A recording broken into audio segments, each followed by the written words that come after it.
and like them on Facebook too. That's Today's Pro. Join us for our live Sunday morning worship services on WHS. It's the Sunday morning worship service from Calvary Baptist Church in Shelby, and on WCSL, it's the Sunday morning worship service from First Baptist Church in Cherryville. This is Lenny, and you know, moving next door is sometimes a good thing, especially if you like the people. And you know I love the people at Country Camping Corner in Kings Mountain.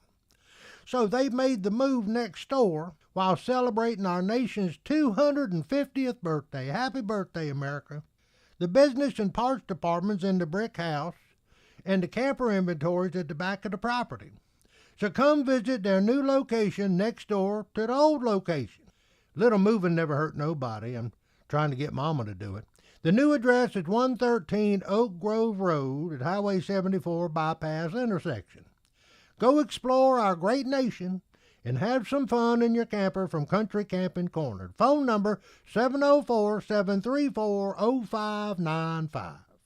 The Honda Summer Event is underway with red hot deals at Shelby Honda. Shop new, shop now. Check out the 2026 Honda CR-V LX. Lease it for $259 per month. Or how about the Honda Civic LX 2-door? Lease it for $199 per month. And see the new 2026 Honda Accord LX. Lease it for $249 per month. All during the Honda Summer Event. Come on in for all the details at the new Shelby Honda, 4421 East Dixon Boulevard in Shelby. Online at ShelbyHonda.com. Why choose Superior Plumbing and Drains? Well, they have built a reputation as trusted plumbing experts, delivering fast, reliable, and hassle-free solutions to homes and businesses in our area. Featuring on-time service, flexible options, and same-day repairs and installations. For a plumber you can trust, call Superior Plumbing and Drains. In Gastonia, call 980-238-4906. Again, 980-238-4906. Online at SuperiorPlumbingandDrains.com. Right here in Raleigh, where basketball belongs, Wolfpack supporters go crazy every fall. When the pack runs on the court, you hear a mighty roar. You'd think the roof was caving in every time the Wolfpack scores. Why don't we meet in the Wolfpack Den? We'll all have lots of fun watching our team win. No doubt about it, listen close, friend. I feel sorry for any team that comes to the Wolfpack Den. Why don't we meet in the Wolfpack Den? We'll all have lots of fun watching our team win. No.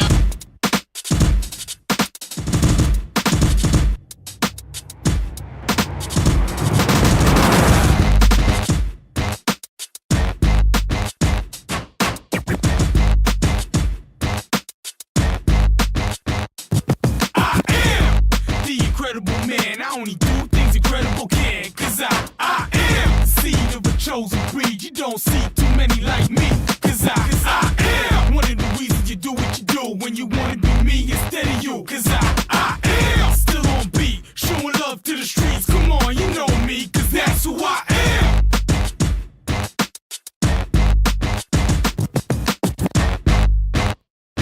We got Crash! Friday Morning Sports Talk with Kevin, Chip, Tom, and Will. Eventually we'll be walking in the door. Don't know when that will be, but he will. If he doesn't get here today, I guess we'll just have to auction off his chicken biscuit to someone else. Maybe we'll give it to Calvin when he comes back. So, I mean, good morning, JP. Good to hear from you. And I'm glad you brought the biscuits this morning. KTC Broadcasting, McDonald's of Cherryville is our morning sponsor, and I enjoyed a chicken, egg, and cheese biscuit. Tommy, what you have over there today? I had a bacon, egg, and cheese McMuffin, hash brown, and a McDonald's coffee. JP, what you got in there? I am waiting a sausage, egg, and cheese biscuits waiting for me. All right. And what y'all drinking? I got water today. I forgot to bring me a drink. Tom, you got your coffee this morning to get you started? I do. I got chocolate milk. I am going to eat it. Chocolate milk. How old are you? Hey, I got chocolate milk too. 44 years young, man. So my son drank all the grape juice this morning.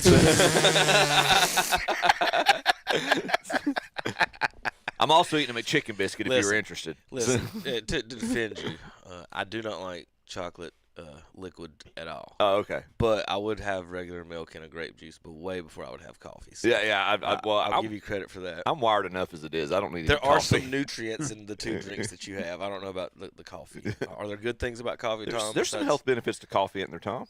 There are a few things. They say it's. Thanks, Tom.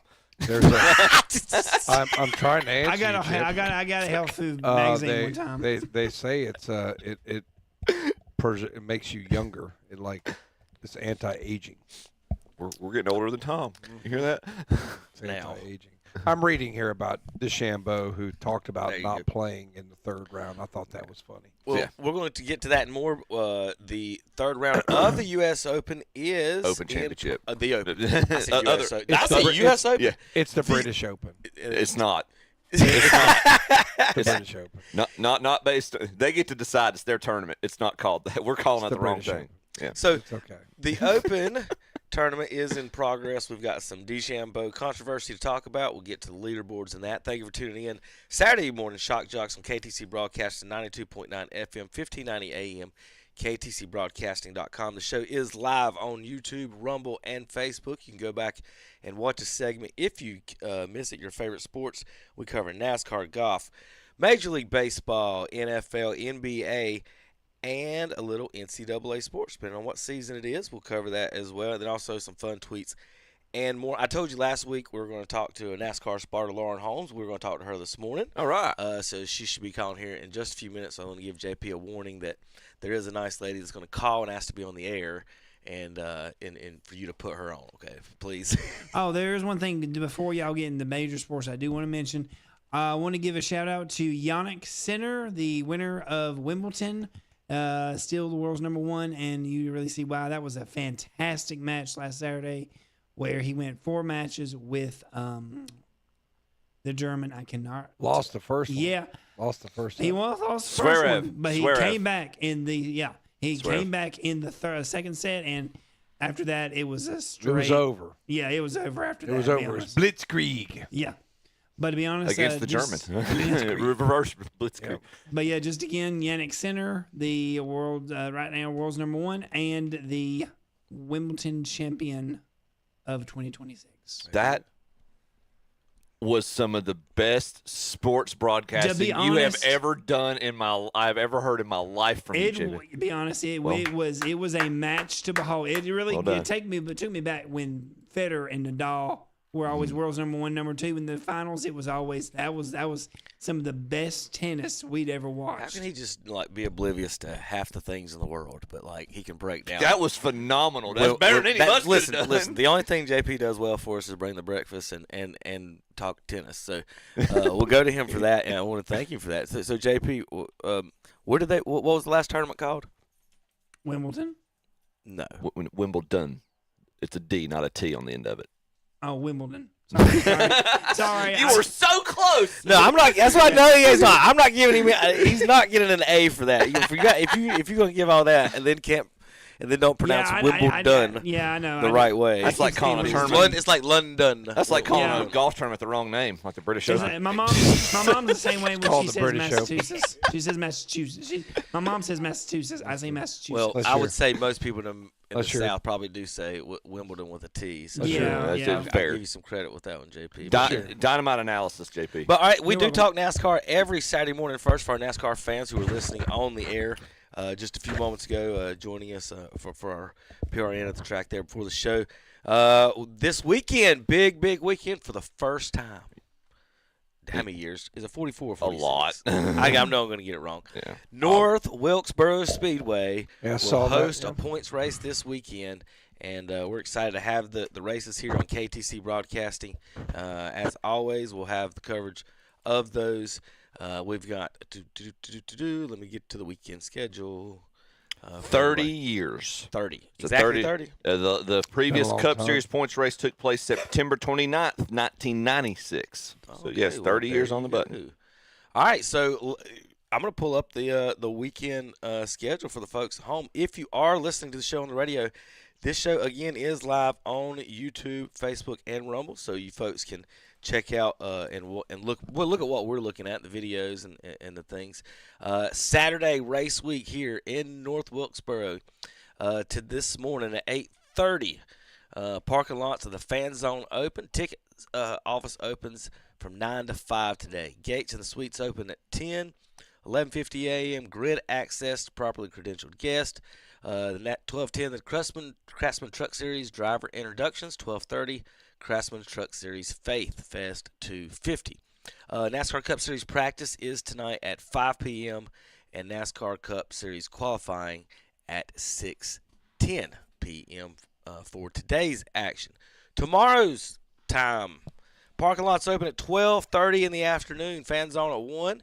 2 p.m. for the ticket office. They'll be open until 8 p.m. Credentials open at 2:30. Gates and suites open at 3:30. Garage and pit pass holder permits at 3:30, and fan track access is at 3:30 as well. Sawyer Brown pre-race concert is at 5 o'clock. Grid access open to properly credentialed guests at 5:30.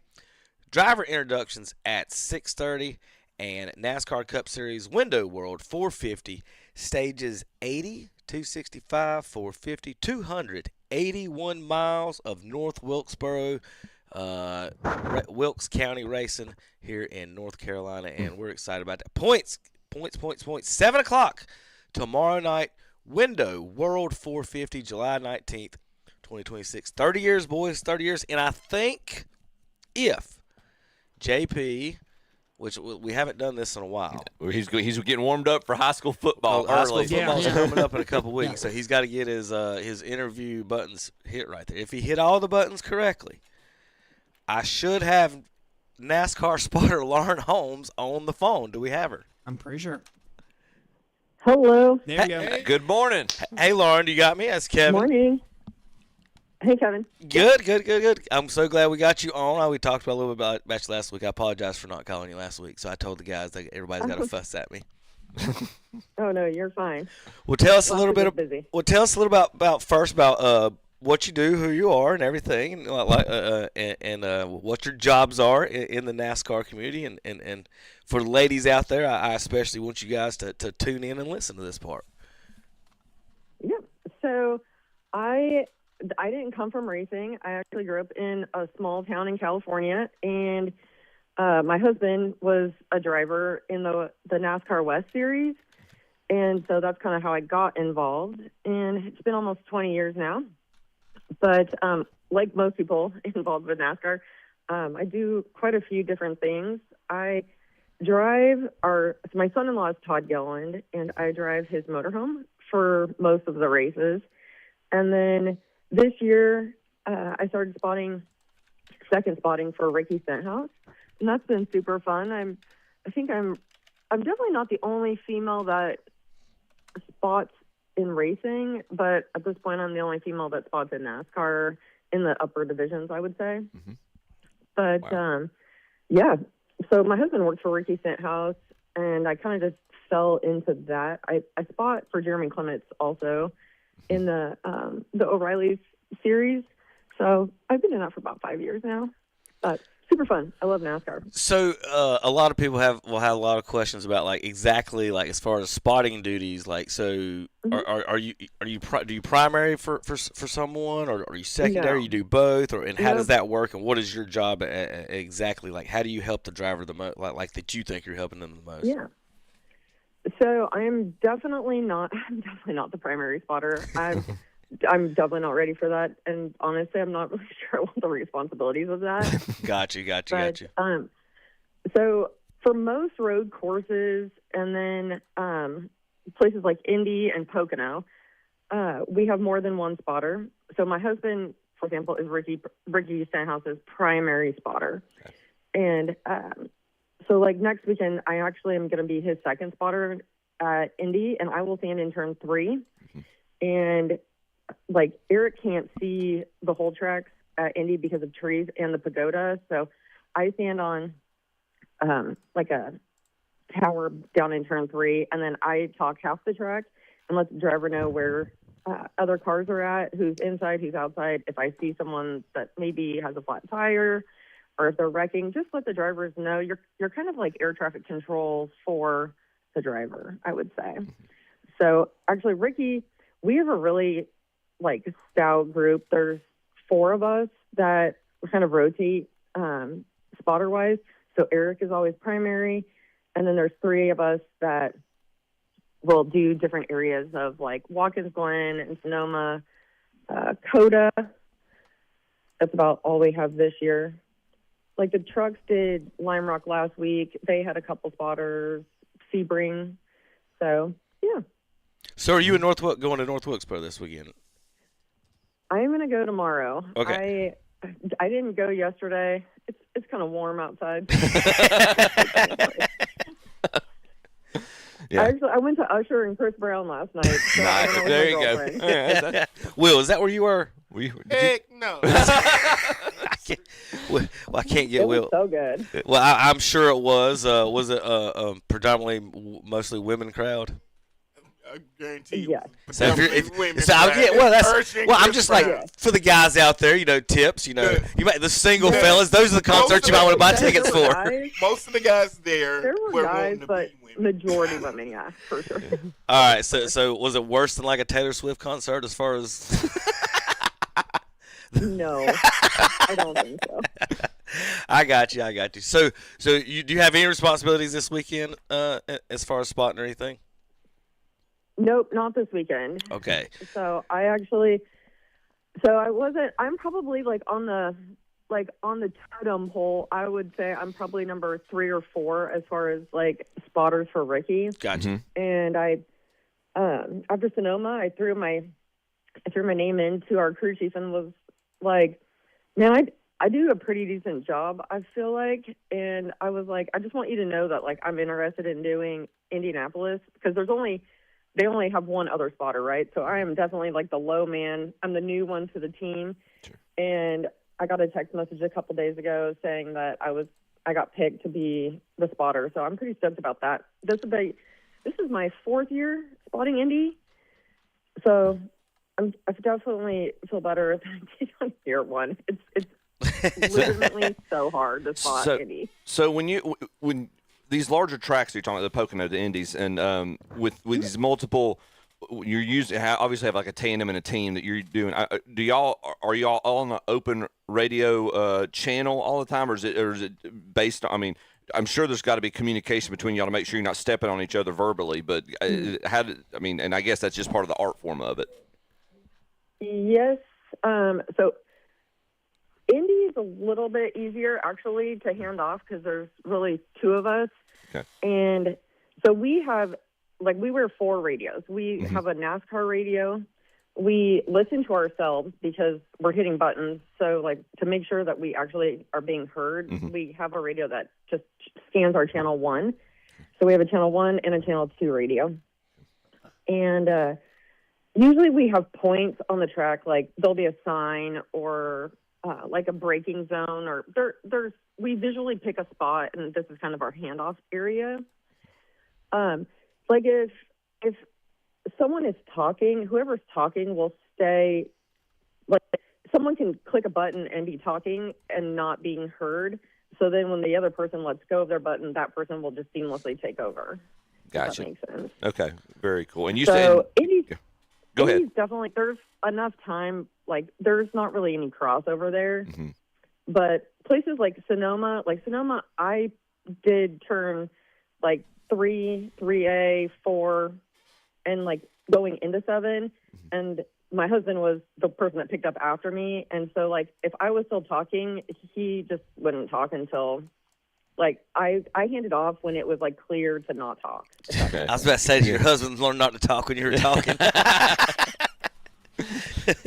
So listen, everything, truthfully, like, I know this probably sounds so cliche, but, like, everything I know, I have learned from him. So right. I truly just listen. Like, he's very good at it. And, like, I am definitely nowhere near his level, but I always say, like, I should sound similar to him because he's the only person I've ever listened to. Exactly. I mean, right. not anymore, but, like, coming up in NASCAR, he's the only person I ever listened to. Gotcha. So Chip's got $12. I've got 1, and she loves NASCAR. Chip's got what, 4? I've got 4 girls and a boy. And so Okay. like when you go around the NASCAR track, what are other places that you do see women in NASCAR for the ladies and women out there to look around, so they do know there are women in the racing community? There's tons of women, honestly. I feel like NASCAR has done a good job of, I hate saying like promoting women, because they have done that, but like there are so many talented women. Women have got the jobs not based on the fact that they're women. Like they've gotten it based on talent. Mm-hmm. There's engineers. One of like a girl from where we are from, she's an engineer at Junior Motorsports, Taylor. And then there like tons of PR. But I mean, honestly, there's like a girl tire changer, which like kudos to that girl. Them tires are like 75 pounds and she freaking wheels it like no problem. So yeah, I really think if there's something that you want to do, like you should go do it. I mean, I am 42 years old and a female, and like I would say when I turned 40, I was like, all right, I'm going to do this, like come, hell or high water. Like I'm going to figure this out. And I did. Like, and if I can do it, anybody can do it. Well, that's really cool. Tom's daughter's an engineer. Tom, I I try to talk her into going into NASCAR. She doesn't. She's a Formula One person. She watches that religiously every week, and she does get into the NASCAR a little bit. But she's a good example of talk to Haas. What's that? She needs to go talk to Haas. Like Haas has a Formula One team. Oh yeah, I know. She would love that. Mm-hmm. She's a Ferrari girl. Yeah. So she's got her Ferrari hat, Ferrari jacket, and all that stuff. I feel like you just need to get a foot in the door, because, like, I had never spotted, and I told someone like, dude, I could do this, and literally like a week later they were like, hey, you want to be a second spotter? And my husband's like, what in the hell? And here I am, like 3 years later, and I like.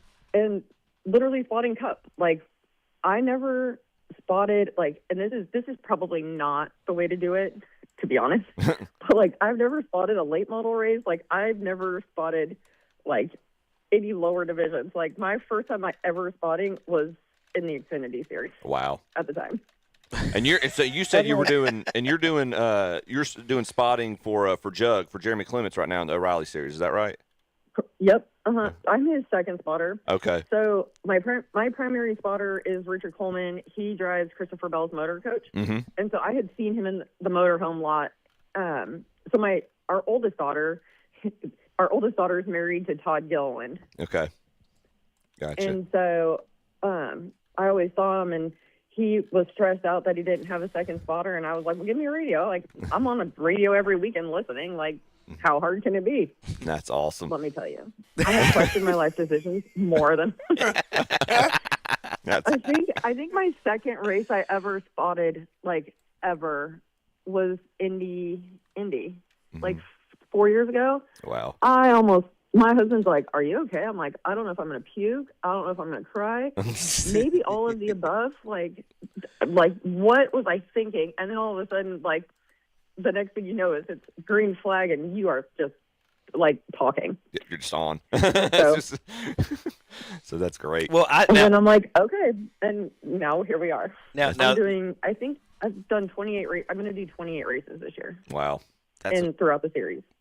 Well, I hope you have fun and don't wreck nobody out there. But I do have a question, something that you mentioned to me as well. I think some of the girls and the fellas out there will be interested in, and I think maybe even more interested than the spotter is you driving these motorhomes around.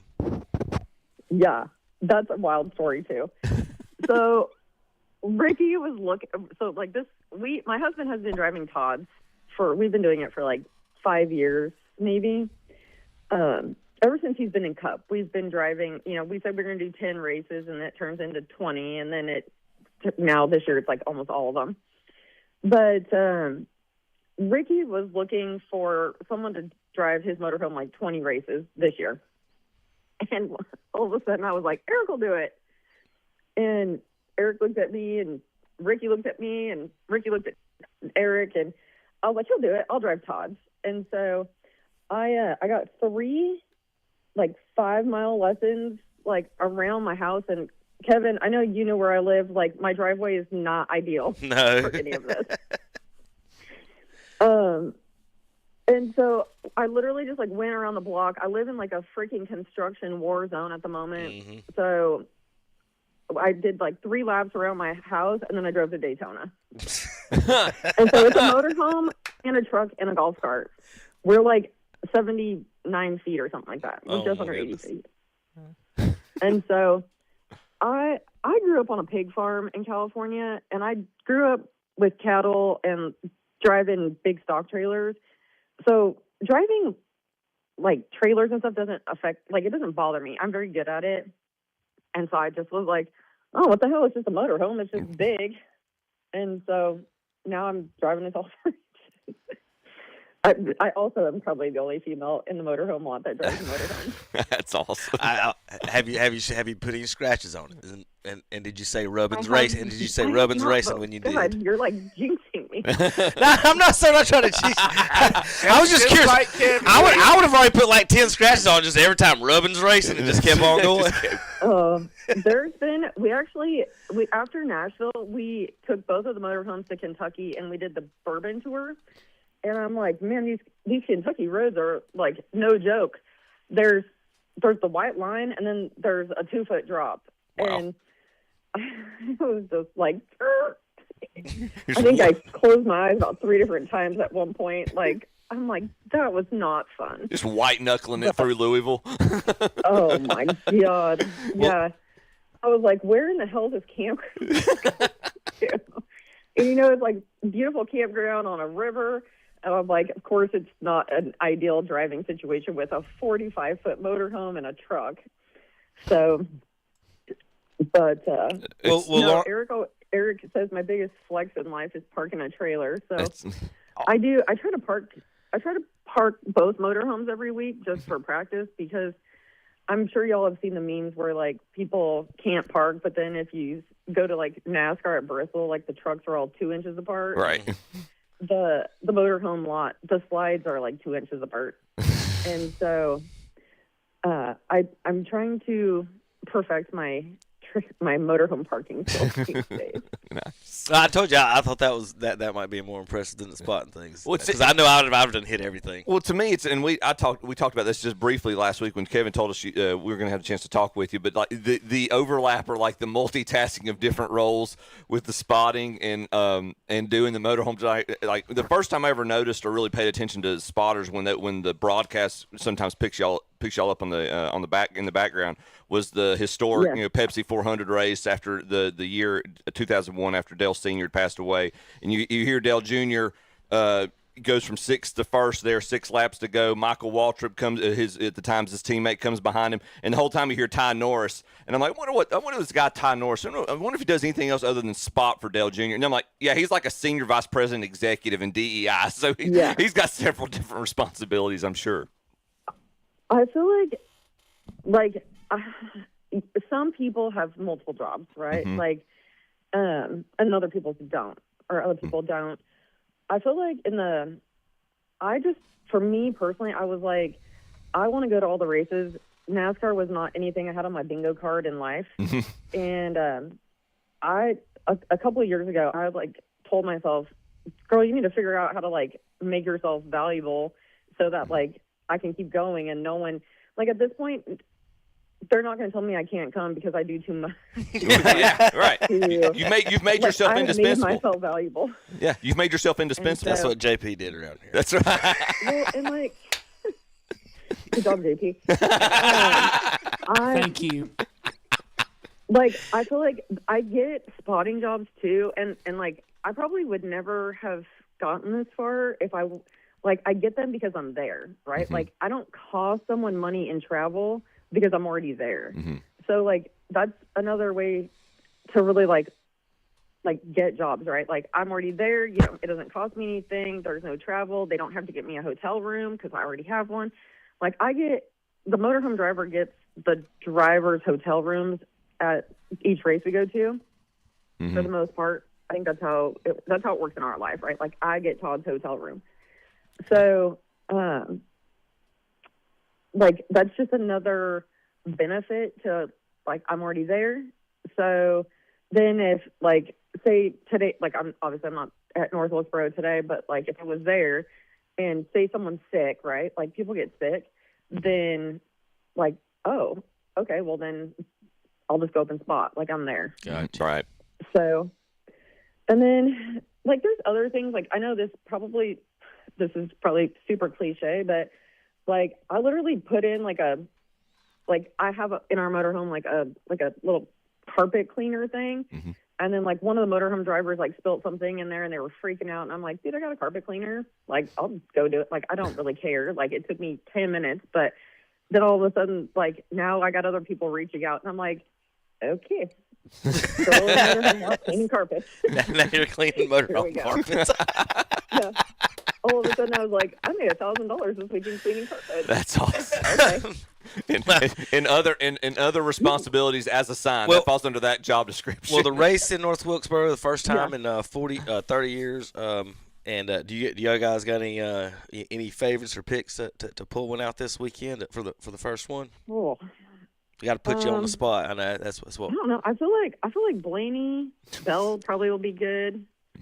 Logano probably will be good, even though he's kind of like Logano's kind of had a rough year for him. Right. Yeah. I've been picking Blaney in every race almost all year. You picked him right last week. Dude, how sick was it to watch him go around the track on the bike after the race last weekend at freaking 3:30 in the morning? Well, everybody said he needed to put his helmet on. I looked out and I'm like, what in the hell?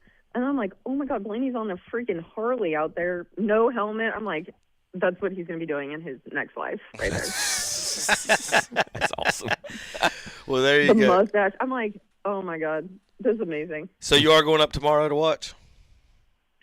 Yeah. Try to sneak in? I'll go tomorrow. One motorhome's getting worked on, and we got the other one at our house. And I told Eric, I was like, what are the chances we just take this for Eric? Have somewhere cool you can sit if you need a break. That's right. Well, Lauren, I'll get with you here the next couple days and the week stuff about talking to the drivers and the guys and you guys' crew and everything, and Eric and everybody else. Love to hear from him as well and everybody else. But I know we want to talk about the ladies in NASCAR, and my daughter and everybody else this week. I knew Chip would be interested in Tom with their daughters as well. Yep. So. Yeah. And Will, I'm just really Will. Sorry, Will. You got?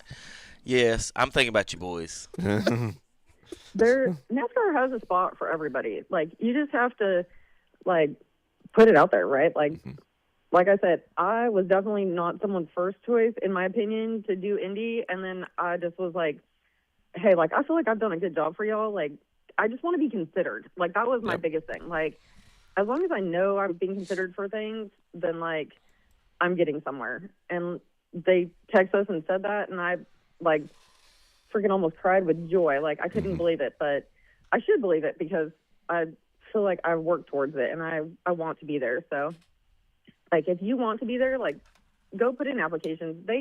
There's stuff for everybody in NASCAR. Cool.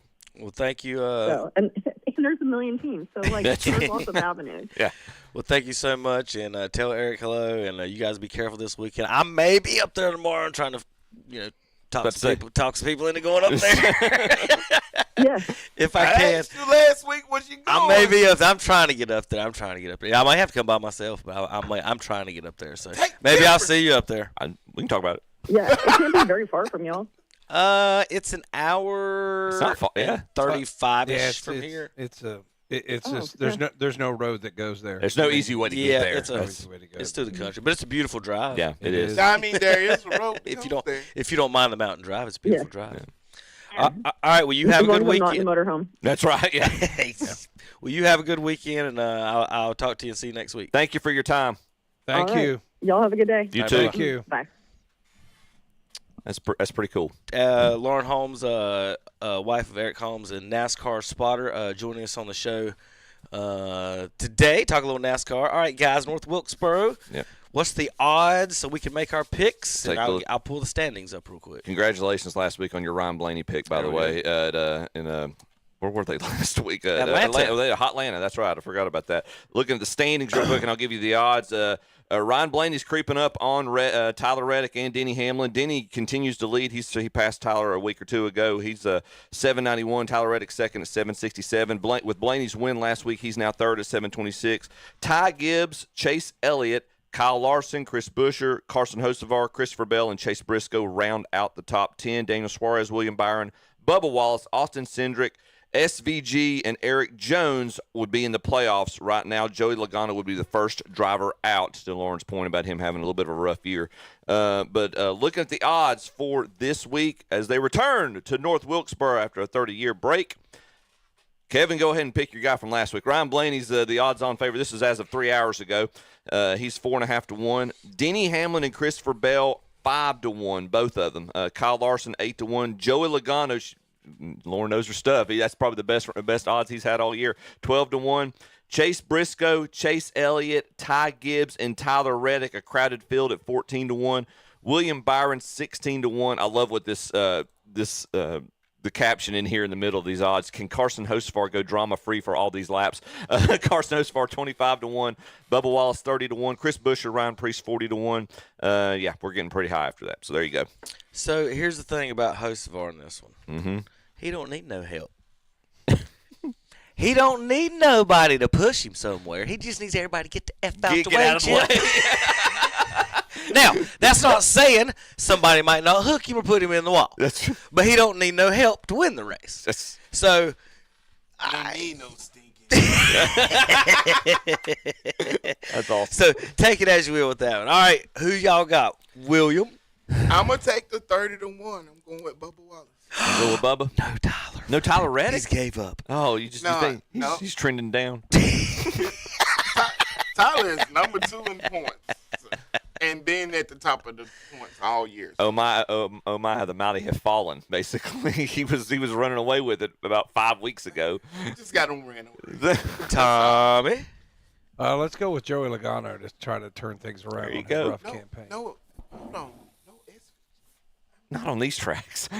We're not hearing. You hope he finishes. We're not hearing that magical name. I remember these Martinsville, North Wilkesboro type races where somebody would lap the field. Remember that? Yeah. Somebody finished 6th last week. Yes, he did. Yeah, and that ain't no road course. It wasn't a road course. I'm gonna say this about SVG. Mm-hmm. He's got the talent to win this race, but I hope the first race in 30 years in the moonshining capital of the world. Say,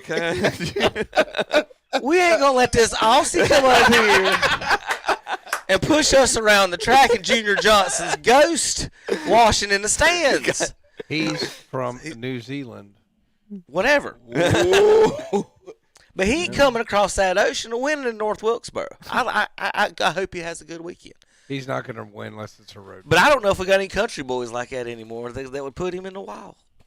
So I don't know. My pick will.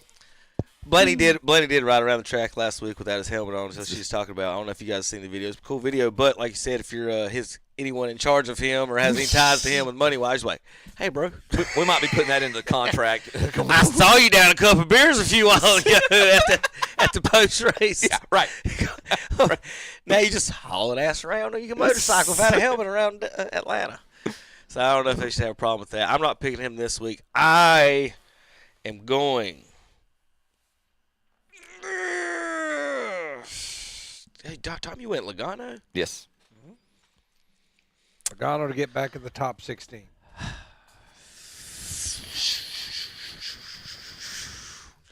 Take your boy Ross Chastain. I was gonna say Hocevar for fun. Yeah, come on, do it. I'm not going to. We're gonna get the Toyotas keep getting away from here. But like I said, short track, you don't. How about for the upset win, North Wilkesboro, Bad Brad Keselowski. Gosh, we're picking Joey Logano and Brad Keselowski. What year is this? We're picking our winners. Listen, short track.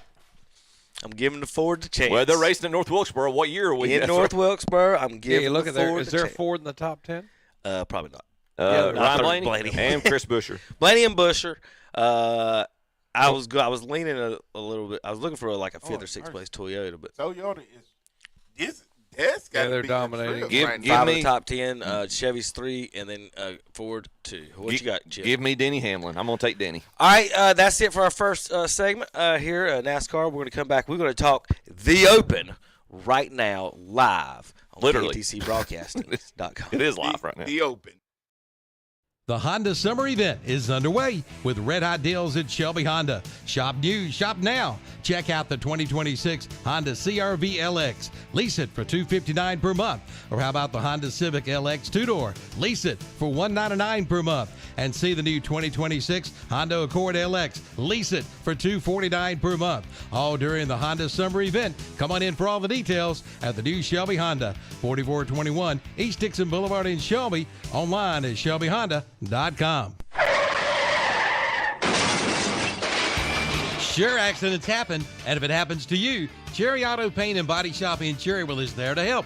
Sherry Schrum invites you to see them for your auto paint and body repair needs. And yes, they do insurance work as well. Your automobile will be looking good as new, so race on in to Cherry Auto Paint and Body Shop, 7445 Dallas Cherryville Highway, right outside of Cherryville. Call 704-435-9241. Like them on Facebook, too. KTC Broadcasting continues to celebrate our country's 250th birthday. We're giving away 4 $250 shopping sprees at 4 of our local merchants. Register to win today at the Mantil Mexican Restaurant, Highway 150 West in Cherryville, at Yippee-Ki-Yay in Uptown Shelby, at the Meeting Place on Main Street in downtown Lincoln, at Clayton Homes, Highway 74 east of Shelby, at the Great Outdoors, Highway 150 East Cherryville, Cotton Seafood on the Gastonia Highway, Lincoln, Heath Jackson Plumbing, Highway 150 West in Cherryville, at Country Camping Corner on Oak Grove Road in Kings Mountain, and at Duffy Chiropractic on Highway 150 East in Cherryville. The drawing will be held Friday, August 28th. Register today in our 250th birthday celebration giveaway. When you put together a sports team, you want to get the best players possible. It's the same in the automotive repair business.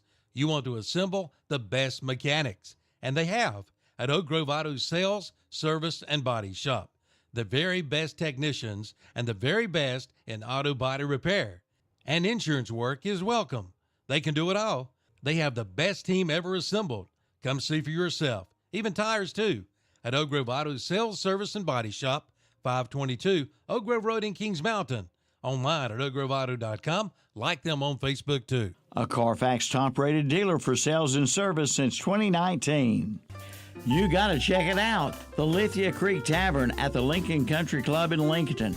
They have all your favorite beverages along with some great food, all kinds of sandwiches, and check out their weekly specials. They're open Monday through Friday, 10 a.m. till 9 p.m., 8 a.m. till 9 p.m. on weekends. Book your event at the Lincoln Country Club. And for tea times, call the Pro Shop at 704-735-1382. The Lincoln Country Club and Lithia Creek Tavern, both at 2052 Country Club Road in Lincoln. Like them on Facebook, too. It's Mason Vitamin BOGO month at Dallas Express Pharmacy on Hoffman Street in Dallas. Yes, this month, buy 1 bottle of Mason Vitamins and get 1 free.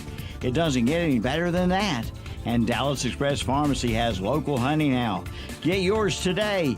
You'll also find elderberry syrup, Burt's Bee Honey, CBD oil, and Nature's Truth vitamins. Stay healthy with a stop-in at Dallas Express Pharmacy, 111 North Hoffman Street in Dallas.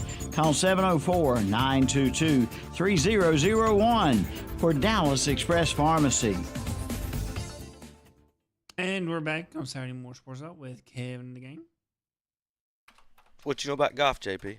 Nothing. Tiger Woods. That's all I know.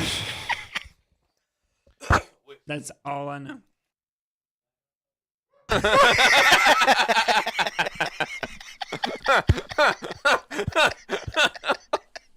Morning, JP. I love you. Oh, so I bring breakfast? I didn't say that. You brought a brother for breakfast to us, chicken, egg, and cheese. Will's over choking on his right now. So good. If you're going to come to watch Cherryville Sports, post 100, obviously, right now. And Cherryville football coming up here in a couple of weeks. Get you McDonald's breakfast, lunch, and dinner. We enjoy our breakfast here every Saturday. And, I sure do appreciate McDonald's over here. Give Yeah, yeah. Kudos. Yes, Indeed. it does. It makes my belly feel good. Now we got a controversy in the U.S. in the I want to call it. Why am I calling it the U.S. Open? I ain't even getting the right, even the British Open. I ain't even messing up that bad. I messed up worse than it could be. The Open, okay, controversy, big time, and guys, and here it is. The first controversy is, how do we pronounce the leader? Is it Abear or is it Herbert? Y'all thought we was going to talk about DeChambeau. That's what you call a Chanticleer, Tom. If you have a Chanticleer in your house, that's what you name him. That's his name, DeChambeau. Let me introduce you to my Chanticleer. His name is DeChambeau. I make a motion going forward anytime we go through the leaderboard, if Bryson's on it, that Kevin gets to say his last name for us every time, whoever's doing it. So, I don't know who Abear is. Lucas Herbert. Yeah. Now, I'm looking at these flags. We did this last week. Yeah. Herbert's got a white star. That's Australia. Fox does not have a white star. Yeah, Herbert. Lucas is Australian. Ryan is New Zealand. Ryan's a Kiwi. So we've got the Aussies and the Kiwis atop the leaderboard. That's what they call someone from New Zealand. It's a Kiwi. Tied with the Kiwi is the Americans. Is the Americans Cameron Young, Ryan Gerard, Jackson Suber. At -6. Jackson Suber in his first ever Open Championships tied for second. Sam Burns from America, who shot a 62, shot one of 2 62s yesterday. Herbert shot the other one. Herbert bogeyed 18. The only bogey he had on his card, if he pars 18, he shoots the all-time record for a score in a major, only the first 61 ever. Bogeyed 18 for 62. How are you disappointed shooting a 62? That's how. That's the old joke. How'd you shoot a 62? Well, I 3-putted 18. That's right. If I parred 18, I would have shot a 61. DeChambeau at 5 with a 2-stroke penalty. We're going to talk about that this morning. He's supposed to tee off at 10:30 a.m. Who'd I skip? He said Tim. Oh, Siwoo. Siwoo! I was waiting on you to do that, too. Siwoo Kim from South Korea. Cloudy with a chance of meatballs 2, they call him that. And Cloudy with a chance of meatballs 2. Siwoo Kim is in that movie? It takes too long to explain on a sports talk show. Okay, I want a detailed report next week. Yeah, we got where to find out. No, I know the detailed report. It's a sports talk show. It has nothing to do with sports. But Siwoo Kim? All right, so Siwoo Xander is actually that's in he's the probably movie. talking about some character. All right. Okay. Xander Schauffele and about 40 other people at -4. With Justin Thomas, the Americans, Bud Colley, Scotty Scheffler at 4 under. Also at 4, not American, John Rahm. I didn't get to say America every time you see that. Thomas Dietrich, is that a German flag, Tom? Yes. Dietrich? At the bottom there? That's a German flag, yeah. What is the fella below him? That's Scotland. That's Robert McIntyre. That's Bobby Mack. So the Scottish Robert McIntyre. Mm-hmm. Now, Tom, surely, you know. We learned this one last week. The guy tied with McIntyre. It's close enough to where I can see the green, white, and red. The king of Nike golf himself.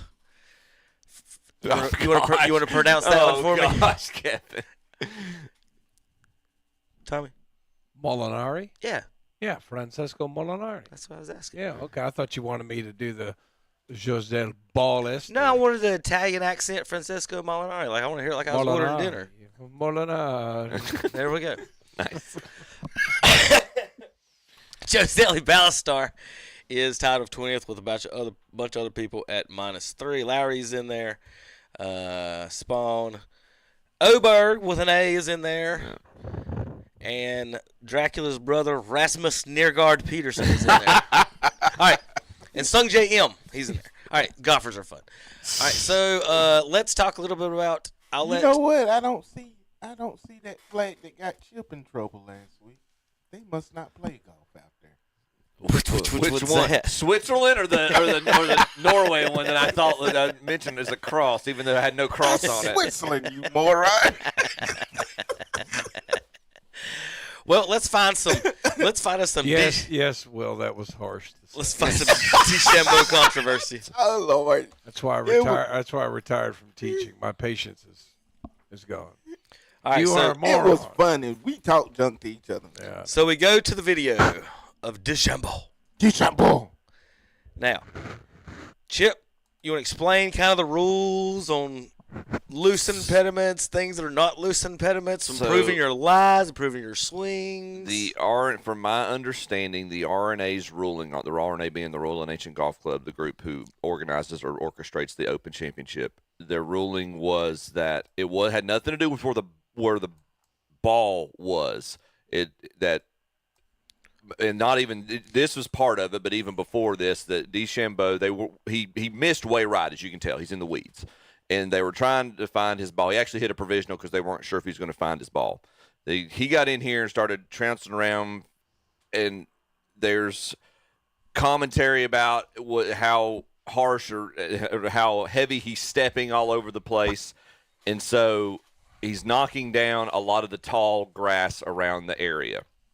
The RNA later ruled that he inadvertently, not on purpose, but he inadvertently improved his lie. Again, improving his lie doesn't necessarily have to do with where the ball is lying. It can also, if you are trying to give yourself a better, clearer swing path, and they are saying that basically him stepping is there. You go. I meant to send you that picture earlier, but they basically him as much as he was stepping around, and there's you want to see where you're shooting towards, the angle of where you're going to be hitting your swing, but just as much as he stepped around, they're saying that he stepped down a big amount of that grass, especially on where his swing path would be, and thus improved his lie. And everybody's talking about intent. It does not matter the intent. They are saying whether he meant to do it or not is not the point. The point is they're saying that he did it, and thus he was assessed a 2-stroke penalty. There's a lot of debate, a lot of questions about this. The question that I think Here's another hole, not even that hole. Yeah. There's another instance of what they think he's doing here. So the ball's there. He takes his practice swing behind the ball. Now watch this. So watch this step he takes right here. Over the ball. So he takes. Mm-hmm. Do you see what he did, Chip? Yep. So this is another thing he's being accused of for the folks on the radio. And I know you can't see, so you go back and watch. Boom. He's practicing behind the ball. Then he steps to practice on the other side of the ball, which no golfer in the history of the world has ever done, to put his foot behind his golf ball to take his practice swing to stamp down the grass behind his ball. It ain't cheating till you get caught. Well, in golf, that's not how it's supposed to work, right, Chip? Yeah, that's a peculiar way to practice. So they put. That's a nice way of saying he's a cheater. Well, it's supposed to be the honor code. And some golf fans are mad that because Bryson's saying he didn't mean to do that, he didn't do that, and he's not admitting to it, that he shouldn't be penalized based on the honor code system. So there's a big controversy about this. But this one clearly to me, and you can see the swing path too, Chip. Mm-hmm. Both the swing path is clear that he did that, and this one right here, there's no reason for him to do what he just did right there. None reason. I've been playing golf I don't know how many years of my life. Oh, there's a reason. Well, he's cheating. Right. There's definitely a reason. Yeah, there's a reason he's cheating in the golf tournament. So definitely, I would have talked to him about both of these if I was them. Like, what are you doing here? What made you step right there to do that? So, I'd say give him another 2-stroke penalty. I would. I don't think y'all like Chambeau. He's a douchebag. The question, and that was the question that was brought, and I don't know the answer to this. I obviously don't work for the RNA, and I don't know the answer to this. But the flip side of this question was okay, because there are those golf fans who are looking, saying, if you look at the entire clip of what DeChambeau did on the 5th hole, which is where this occurred like yesterday, they're saying, okay, he's assessing his shot, he's stepping to get to his ball. What was so egregious about that? And these same folks are saying, okay, if this is Rory or if this is Scotty, are they assessing the penalty to him? I don't know the answer to that question. I mean, I would hope the RNA was going to be fair, would be fair to anybody, and that if they saw all that they're just looking at the evidence being presented to them. If it's Roy playing over there, he's not getting that penalty. We all know that's not going to happen. I don't think we don't know that. Roy wouldn't do that. He wouldn't go in. He wouldn't go down in there and get- stomping around like he's. He ain't do that. This one is not as egregious as the other one. It's bush league. You should look at the early parts of the clip. I honestly think what he's doing beforehand. You didn't see what he's been there for a while at this point. And like this grass was not all down before he got there. Yeah, look at all that stuff. That's part of the issue. He's bush league. So to me, and as far as swinging, that ball down here is not that hard to hit and get out if you can swing your club. So him knocking the swing path out here, to me, is bigger than him stomping the ball behind it to get a better whatever lie, because you can go down and get the golf ball. Apparently the RNA would agree with you on that. But you moving this right here to swing, it's the same thing as being in the woods. You go back and there's a limb hanging down on the tree. You can't tell your caddy. You can't tell your caddy to hold the limb. Right. That's basically what he's doing here.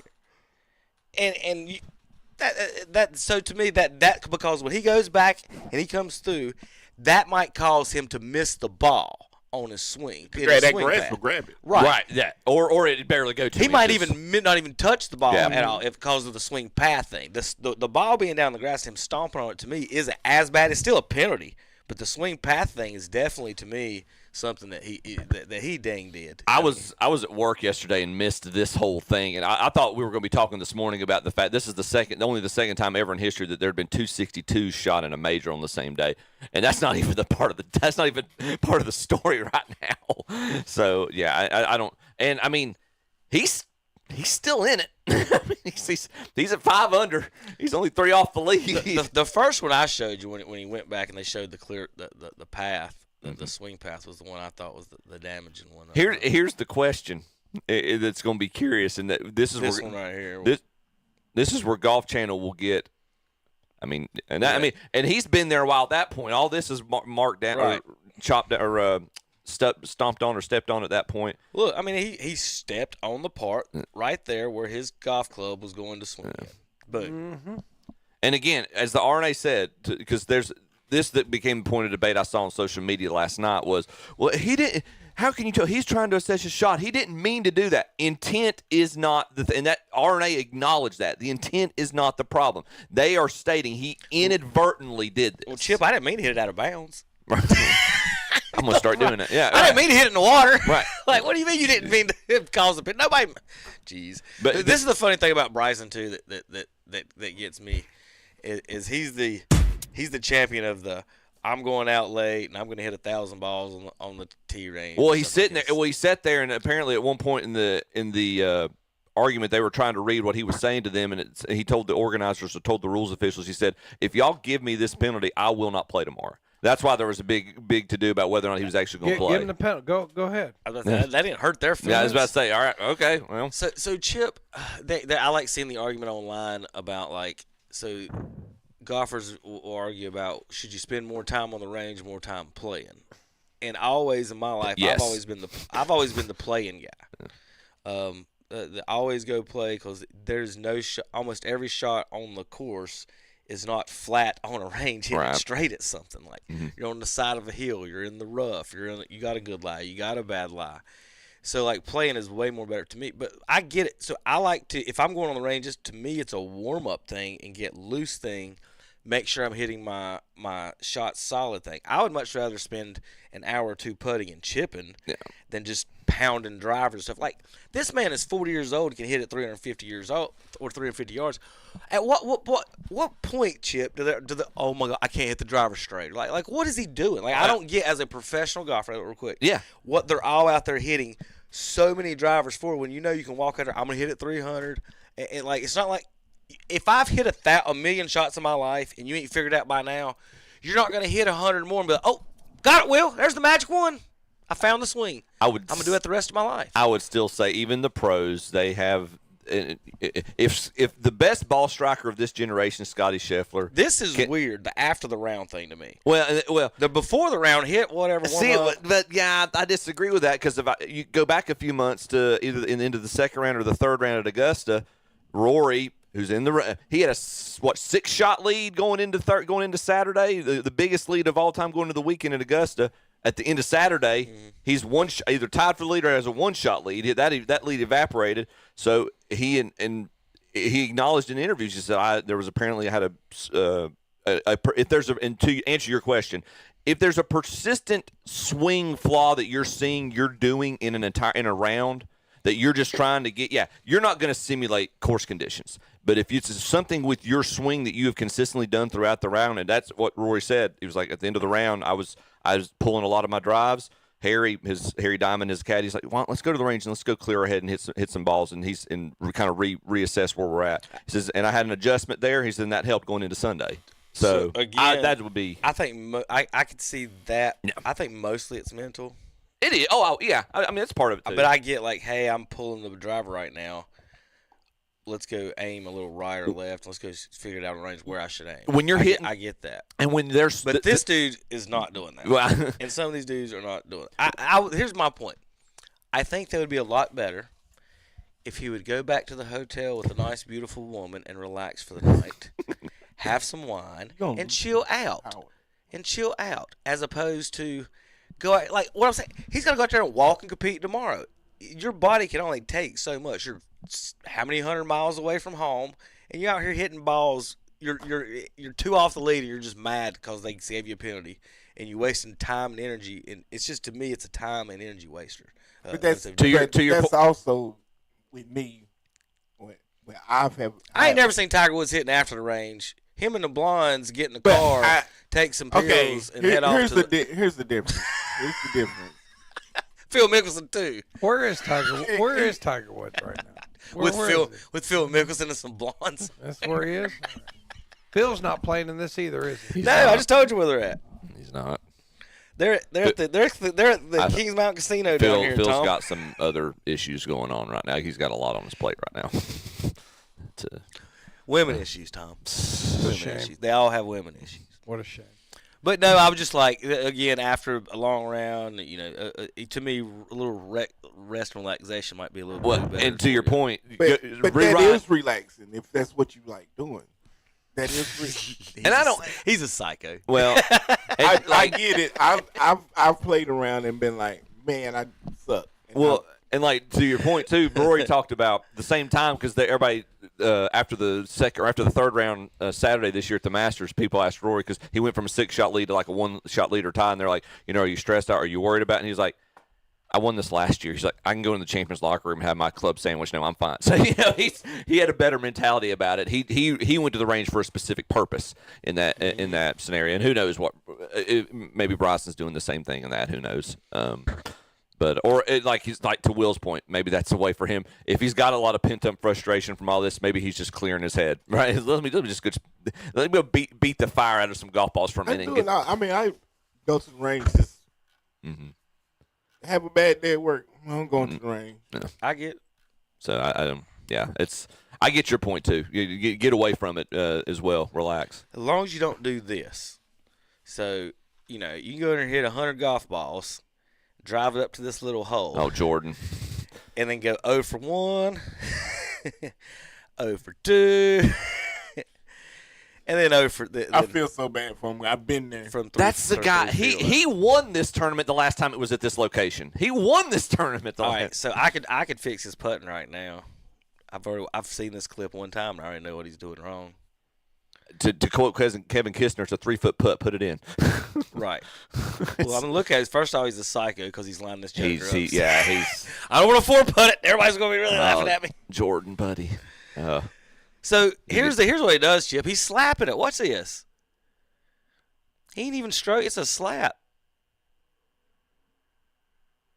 There's a reason you're missing that. He's straight slapping it like a 14-year-old learning how to play golf instead of a smooth stroke through the ball. That guy. It's like he hit it like a baseball for you folks if you're not golfing. Like the ball's there, you hit it, you go through instead of just a smooth stroke through. 10 years ago, it's hard to explain it, but 10 years ago, he was easily the best putter on the tour, and the best mid to long range putter that we had seen in a long, long time. He was winning tournaments, hitting 20, 25 footers regularly, and it's just I don't. He's also putting cross-handed, Chip. No, that's always been his. He's always had that grip. Well, maybe don't do that.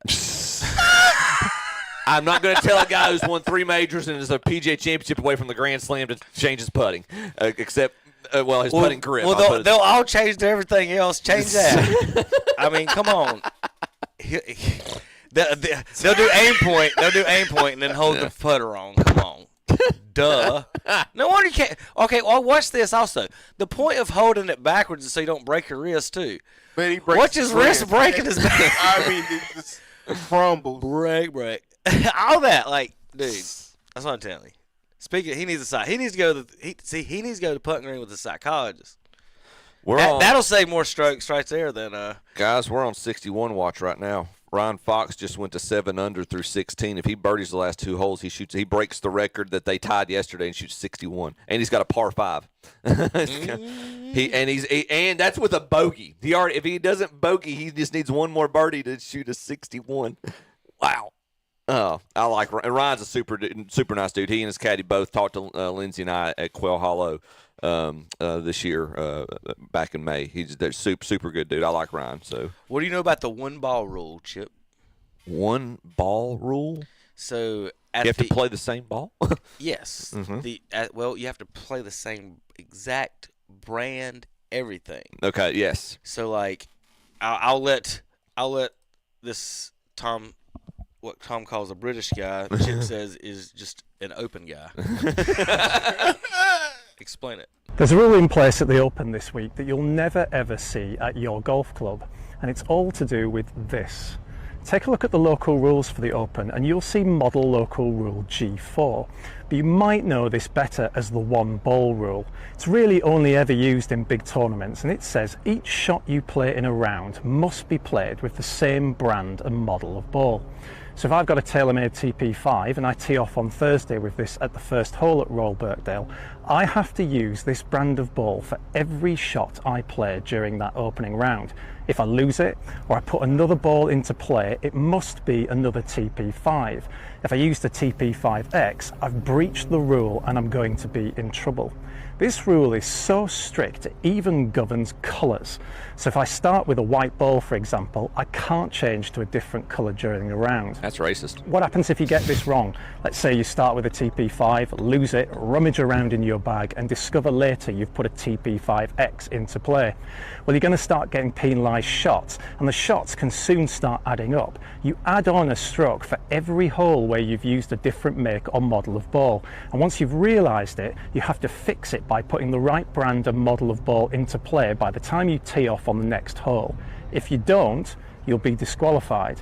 Now, you may think that no one ever gets this wrong, especially on the pro tours where players are basically handed dozens of balls before every tournament, but it does happen occasionally, and it's pretty embarrassing when a player is caught out. So let's hope this week there are no casualties. Thanks for joining me. So what you learned, Tom, is make sure you label your balls and keep up with them. Here's my question. Now, this might be a little. You don't have to you don't have to play the whole tournament. You said just that one round. That round, like that Friday or Saturday. So they could get really strict about this and make sure it has to be the same number. They could. They could. You know what I'm saying? It's ridiculous. Like to me, like it's as long as it's the same ball you teed off with. Like, what does it matter? Like, who cares? Like, that's what I would say. Like, if you go to a different ball the next hole, who cares? I mean, it's just snobby British. Stupidity. Well, another thing, like Chip, I guess, is it because they don't want you? Let's say on a par 3, I would want it to spin. Right. You want a softball ball. And on the par 5 of the next hole, I want it to bounce through the fairway and roll. And run. Yep. But they don't want you to do that. And these guys are so. But the guy next to me might be using the different ball that I want. Well, so like that's what I'm saying. Like it's a weird. Like it's not like it's no. But my thing is like say so if you make the argument, the balls should be the same like baseball, football. Everybody use the same, but that's not the case. It's the only sport where everybody's using their own ball. Like, everybody's not using their hockey puck or their own tennis. I'm not serving my own tennis brand of tennis. So like that is a difference. Like we're playing the different balls. So what is it? So it's not like we're saying. I don't know, it's just that's a weird rule, like that guy, like the British guy said. Tom. Snobby British rule. It's the Open. It's the Open. It is the oldest Open championship in the world. Well, I'll just say this: do you put stuff in your boot, Chip? In my boot? Your boot. I don't have a boot. That's what the British call a trunk of a car, a boot. But we're in America, we don't call it that. Well, they're not in America this week. But we're in America. We're in America. We can call it what we want. We're here in America. When did it change from the British Open? It's never been. It's not supposed to be. Technically, he's right, but I'm just saying we're in America. We don't say lorry. We don't call our yard a garden. We don't call people wankers. It's acceptable over here. You ought to hear what they call cigarettes in England. It's acceptable. It's acceptable over here to call it the British Open. But exactly. In the United States, we call it the British Open. Over there, was they can call it what they advertised want. as the British Open. All right. Not initially. Yeah. All right, Chip. Yes, sir. You're putting for a 59. On the first nine? Yeah, on the front nine. Okay, gotcha. Now I'm with you. You're putting for a historic 59 on the LPGA Tour, and you line up your putt and you go to putt. What do you see wrong with this? Get out of my view, camera guy. Get out of my view. The camera guy is almost directly down the hole line looking back at the... Like you're supposed to, dude, get away. Like for the folks on the radio, like it's not like the camera people are like, this dude's off the green back in the gallery or something. He's on the fringe looking straight up. Just out of straight the water. up the par. Straight up the putt, right at the lady.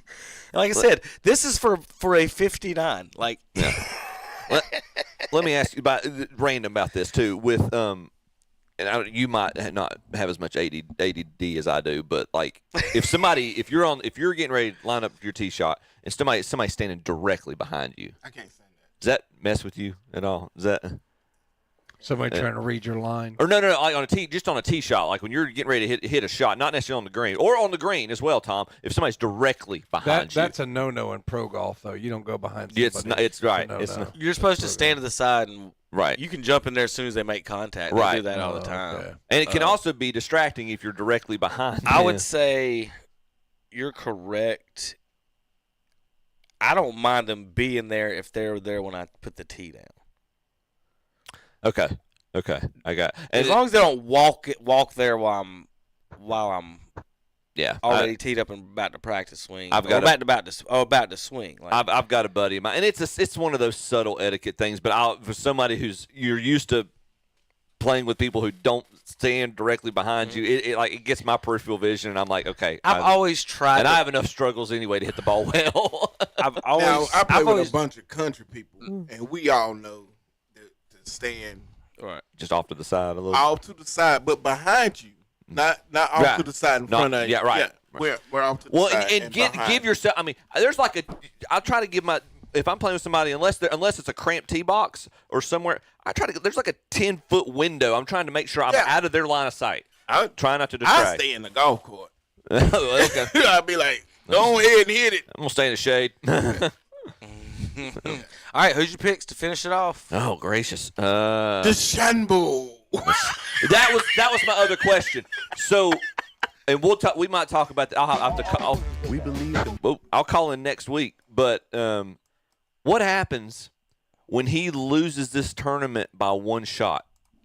What happens when he loses this tournament by one shot? He's gonna lose his mind. That will be the talking don't point. Cheat. How about that? That's what I figured Tom was going to say. I agree. Like, well, how about you didn't move the grass? And I looked up. He really do not like DeChambeau. I don't like cheaters. I don't like Bill Belichick, Tom Brady. Cheaters. I don't like cheaters. I don't like cheaters who. I can see if he's a good guy. I'm not going to debate. I'm not going to say he sucks or anything. Right? Yeah, it's ridiculous. But I hate people who are extremely talented and then can't stand to lose anything, so they cheat. Mm-hmm. Oh yeah. I get what so Jim Harbaugh. It's a competitive advantage, Tom. No, they're cheating. I know. It's not that you're not good at what you do. You're very good at what you do.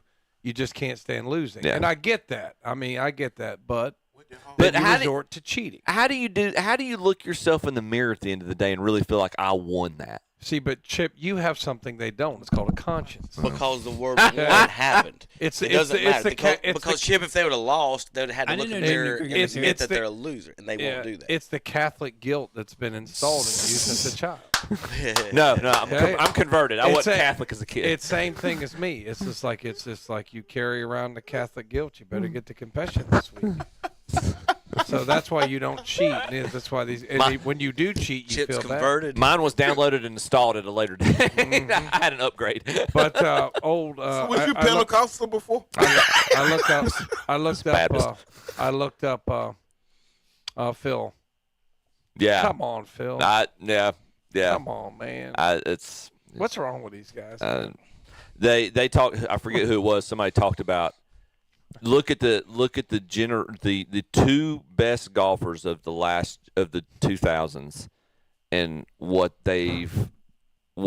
the hurdles that they've given themselves off the course. But what I don't understand, man, is like, isn't he married to he was married to like a Phoenix Suns cheerleader, whatever. They are. I think there's. I mean, as far as I know, Okay. they're still. It's like, okay, so you got your trophy wife and all that stuff, but I was like, if you want to do stuff like that, you don't have to force the issue anyway. I mean, I don't understand these guys. I mean, I really don't. It's like, why are you doing this? I mean, I just don't understand. It's just like, it makes no sense. Who was Tiger married to? Like a beautiful Swedish supermodel. And you're still, what? I thought she was a nanny. I mean, it's just, I don't get it. Tom Brady got cheated on for a jiu-jitsu instructor. Like, the prettiest, richest athlete of all time got cheated on by a jiu-jitsu instructor. Don't let you ladies do it's human nature. You always want what you can't. You want what you don't have. So your picks for the golf. Oh yeah, sorry. I'm gonna go. With. I thought we went way. I was like, we did go way off the rails. Ask for a pick for golf. Y'all start about Phil again. Tommy over here reeling everything in on these married folk because he's celebrating 25. Congratulations, years. yes. Congratulations. My big Awesome. guy. I'm not saying no. I mean, I'm just saying. I'm not trying to do this high and mighty thing, but it's just like No, dude, sir. I'm it's just like congratulating you on thank your you, thank 27 you. I'm years. not trying to be like high and mighty, he who has not sinned and all that. But I'm just saying, it's like, dude. It's not wrong to hold people to proper standards, Tom. Dude, it's like it's some woman at a country club. You know what I mean? It's just some. What are you doing? Well, one of them was Pat Perez's wife. Like, one of them was one of the other golfers' wives. I was trying to save him from doing that, dude. He did it anyway. So besides that, Tom, who do you got to pick for the third time to win the Open? For the third time. I mean, at least go to the club. Pay for it. Just pay for it. Anyway, we need a website. Tom's sexual advice for pro athletes. Pay for it. I mean, seriously. Send me $500. I'll tell you the most common sense thing to do. Sponsored by a gambling problem. Pay for the limo. Welcome to Dr. Tom. Therapy for free. I just don't get it. Listen, you're in your 50s. Pay for it. Do you know how many? Do y'all know how many sweater vests we could sell with his logo on it? That's what, Tom's Love Line sweater vest. Oh, he dropped the bomb. He dropped the bomb last week. He just dropped the bomb and just kept moving this week. You in your 50s. Pay for it. My face hurts. It's a fact. I mean, hey, Bill Belichick pays for it. I mean, we might need to go to break. He's at 7. We're trying to pick our winners to the tournament here, JP. I know, but I'm just saying. Anyway, okay, so I'm y'all done. can calm I'm down done. a little bit. I'm done. I'm So how does that make you feel about John Rahm coming back from 4 strokes He's back? got a good shot.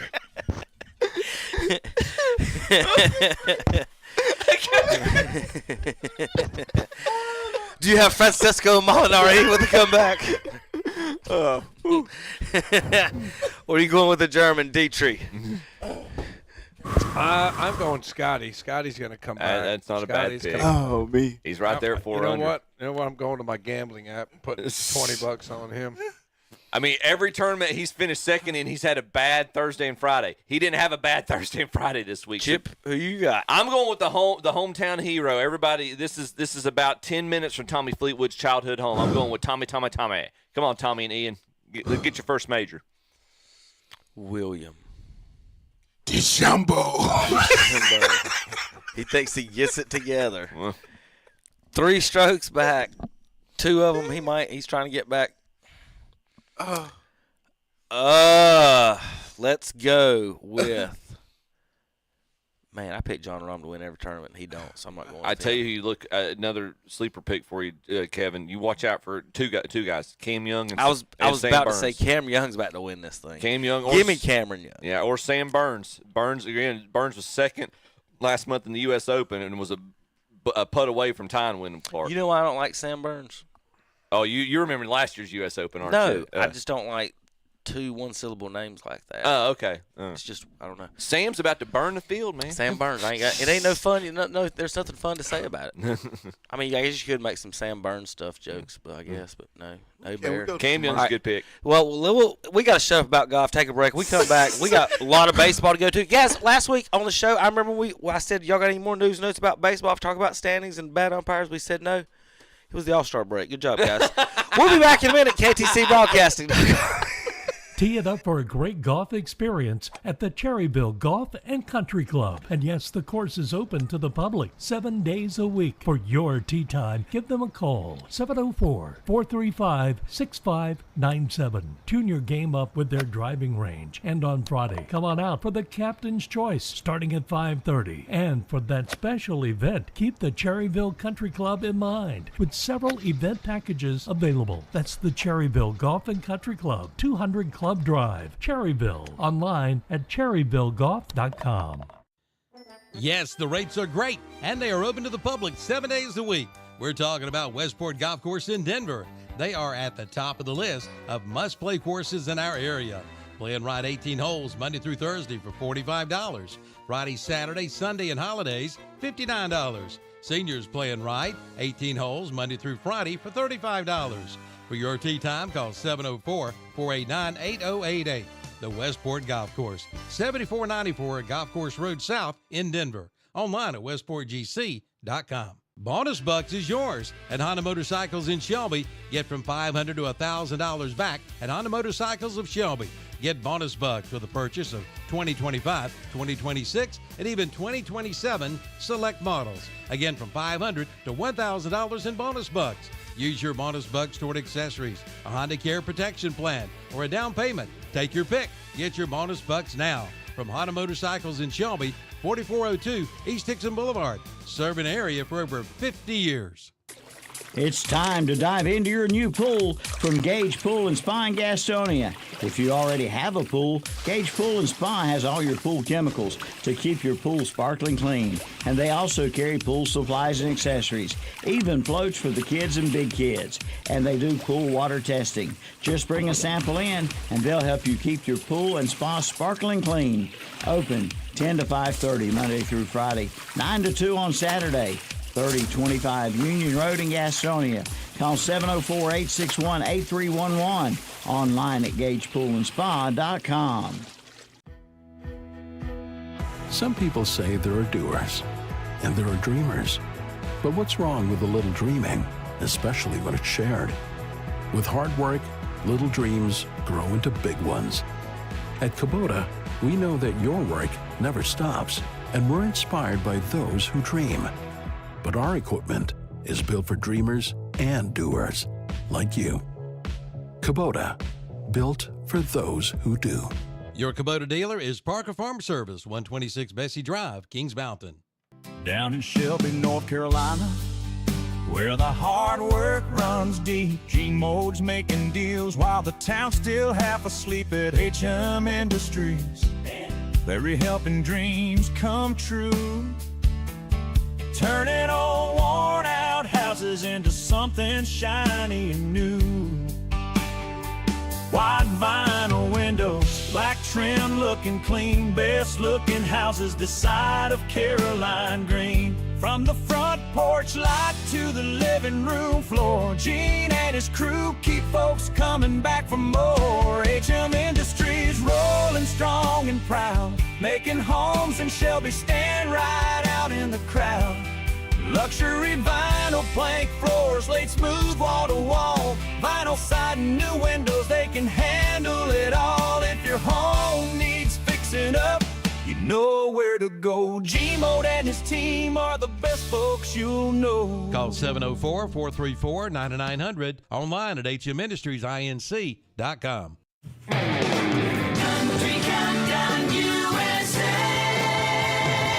I'm Lon Helton, inviting you to join me as I count down the week's top 30 with my co-host Jason Aldean, who's taking his kids on the road this summer. They're so used to it that they just got to go and take over and do their thing. And they're like, where's my backstage pass? I'll see you guys in a little bit. That's Jason Aldean this week on Country Countdown USA. Wednesday at 1 p.m. on WCSL 92.9 FM, 1590 AM, and KTCBroadcasting.com.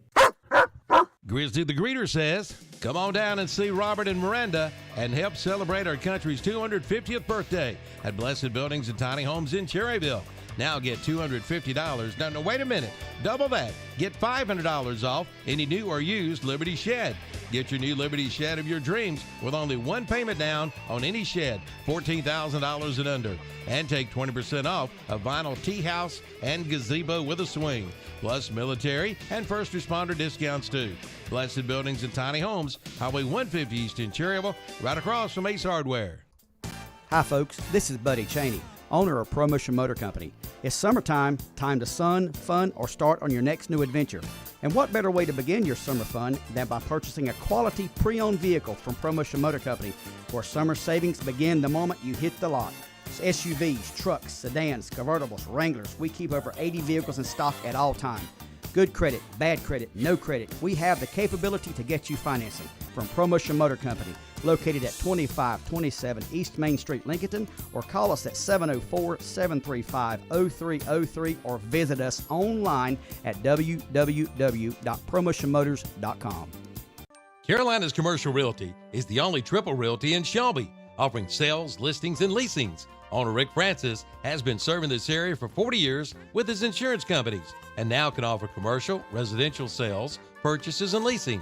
Rick has been involved with many community activities and is here to help you with your commercial and residential real estate needs. Just call 704-477-2338 for Rick Francis and Carolina's Commercial Realty.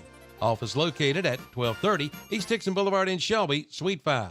Online at carolinascommercialrealtyandassociates.com.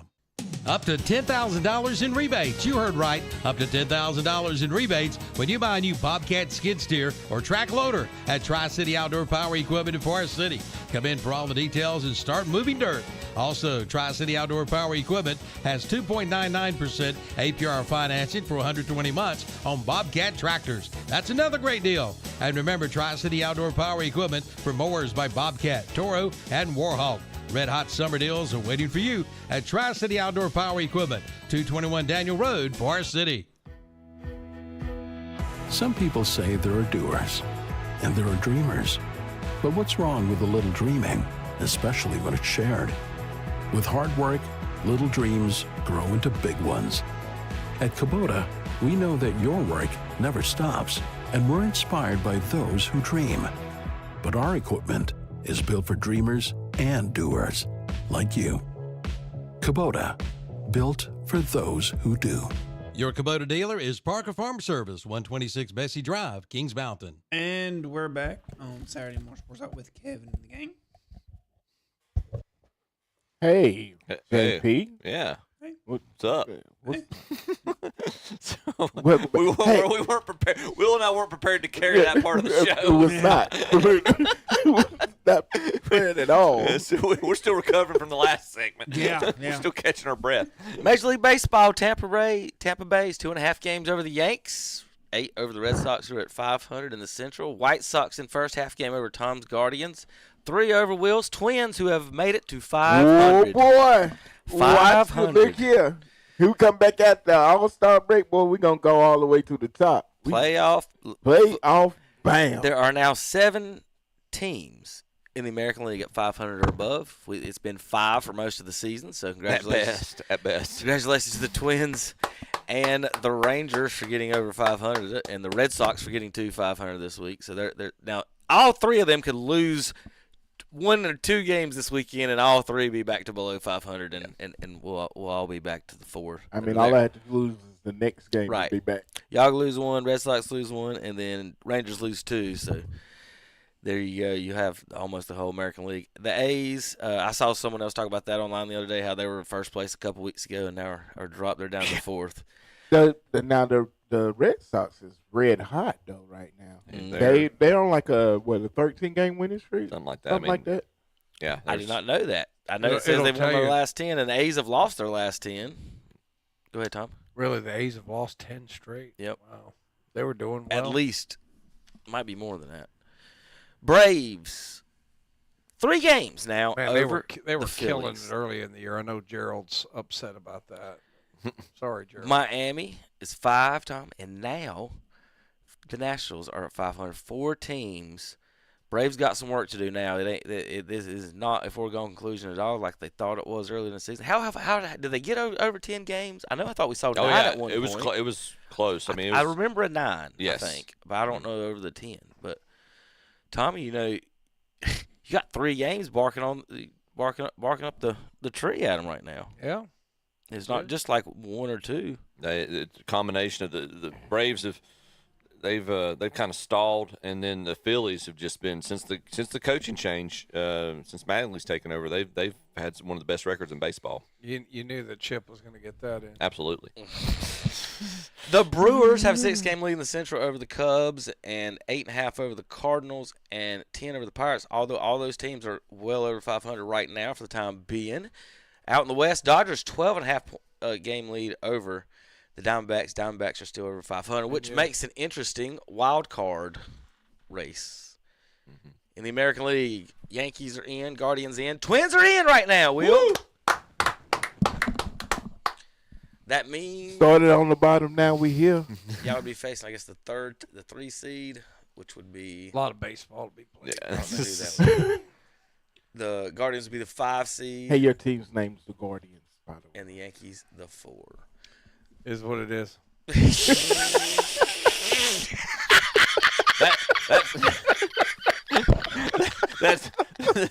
That C stands for Chief Wahoo, doesn't it? There At some point, Tom, I can feel that. That's the easiest way to say F you will. And they'll pretty much F the whole situation, I think. I mean, I'm over here celebrating. He's like, "Oh yeah, it's a lot of baseball to be played." A lot of baseball. I to be mean, we played. was on the very bottom of the list. Very bottom of the list. We back in the hunt now. I can celebrate a little bit. You're all playing for the right to have your butts handed to you by a National League team in the World Series. So what? So what? Who remembers who loses the World Series? Tell me the last 5 World Series losers. The Yankees was one of them. Nobody cares about who loses the World Series. The Nobody cares. The last 2 have been American League teams. Yeah. I'm just, I mean, and you know that Milwaukee will get smoked by the Dodgers. They're like, oh, they got The part that's going to stink about this right now is everybody's talking about the trade deadline coming up, and obviously the big name out there is Tarek Skubal with the Tigers. The Dodgers have the best farm system and the best pieces to trade for him, and that's and I mean nobody. That's what. And the rich get richer. Yeah. Well, there might not be baseball next year because these players are swearing at the All-Star break. They're like, no salary cap, period. Oh, this is going to get, and the owners have got ugly. Yeah, the owners have drawn their line in the sand as well. It's going to get ugly, and I don't think there'll be opening day in the springtime next year. I think the owners have been preparing for a couple years now. They've got their war chest set aside. They can afford to not play a lot longer than the players can. And it's hard to pick a side because the multi-millionaires or the billionaires, right? Whose side are you on in this one? I just don't. I advocate, and to your point, Tom, I'll give you both sides real quick. I advocate for a salary cap. Y'all, I know y'all laughed me out of the room because I'm a Yankees fan, and that's counterproductive to the historic success of my franchise. But I do. I think it's the only major professional sport that doesn't have a salary cap. I do think, in the end, it does promote more equity and more a more competitive balance for the product. That being said, my dad gave me a great analogy during the strike in the mid-'90s, and I thought this was great. He said, if I'm paying you to mow my lawn, and I start you paying, I'm gonna pay you $10 every time you mow the lawn, and I start paying you $10. It's like, you know what, you're doing a good job. We're gonna increase that to $12. It pays me $12. All right, you're doing a good job. I'm gonna increase that to $15, and so forth and so on. And then one day I come back and say, you're still doing the same job. You're still doing the same quality of work, but we're gonna back that back down to $12. or we're going to back down to 10. You know, if I'm the person doing the work, I'd have a problem with that. So I get the player. I see the player side of it as well. This is one of those where it's a very once you get to the show, even the most successful players or the recent call-ups from the minor leagues, even the least successful players here are making a salary that the rest of us could only dream of. Right. And so that at that point, you can't really sit here and make a complaint about you can't support yourself. Well, here's what I feel about it. The last strike almost took baseball out. Mm-hmm. I mean, you know, your fans are everyday people, and for the two companies to put their livelihood on the line by even thinking about another strike, I think is ridiculous, because the last strike they had almost took baseball out of contingency. And with the rise of soccer right now, there's a fourth player in the game now. I wouldn't, or fifth if you want to count hockey too. I mean, well, hockey and soccer will never have the appeal that baseball has. Fair. It's not now, but it is. I mean, if baseball keep doing this strike stuff, it's already losing popularity. If the rest of the cities football has took over as America's game. Yes. If baseball used to be America's game, but see, baseball's going to call football players slave labor. That's what they're going to say. Right. They're going to say you're getting ripped off. Your very best players, you've got to be like the Mac Daddy player to make $55-60 million. Right. And there's a lot of baseball players making that much money. Yep.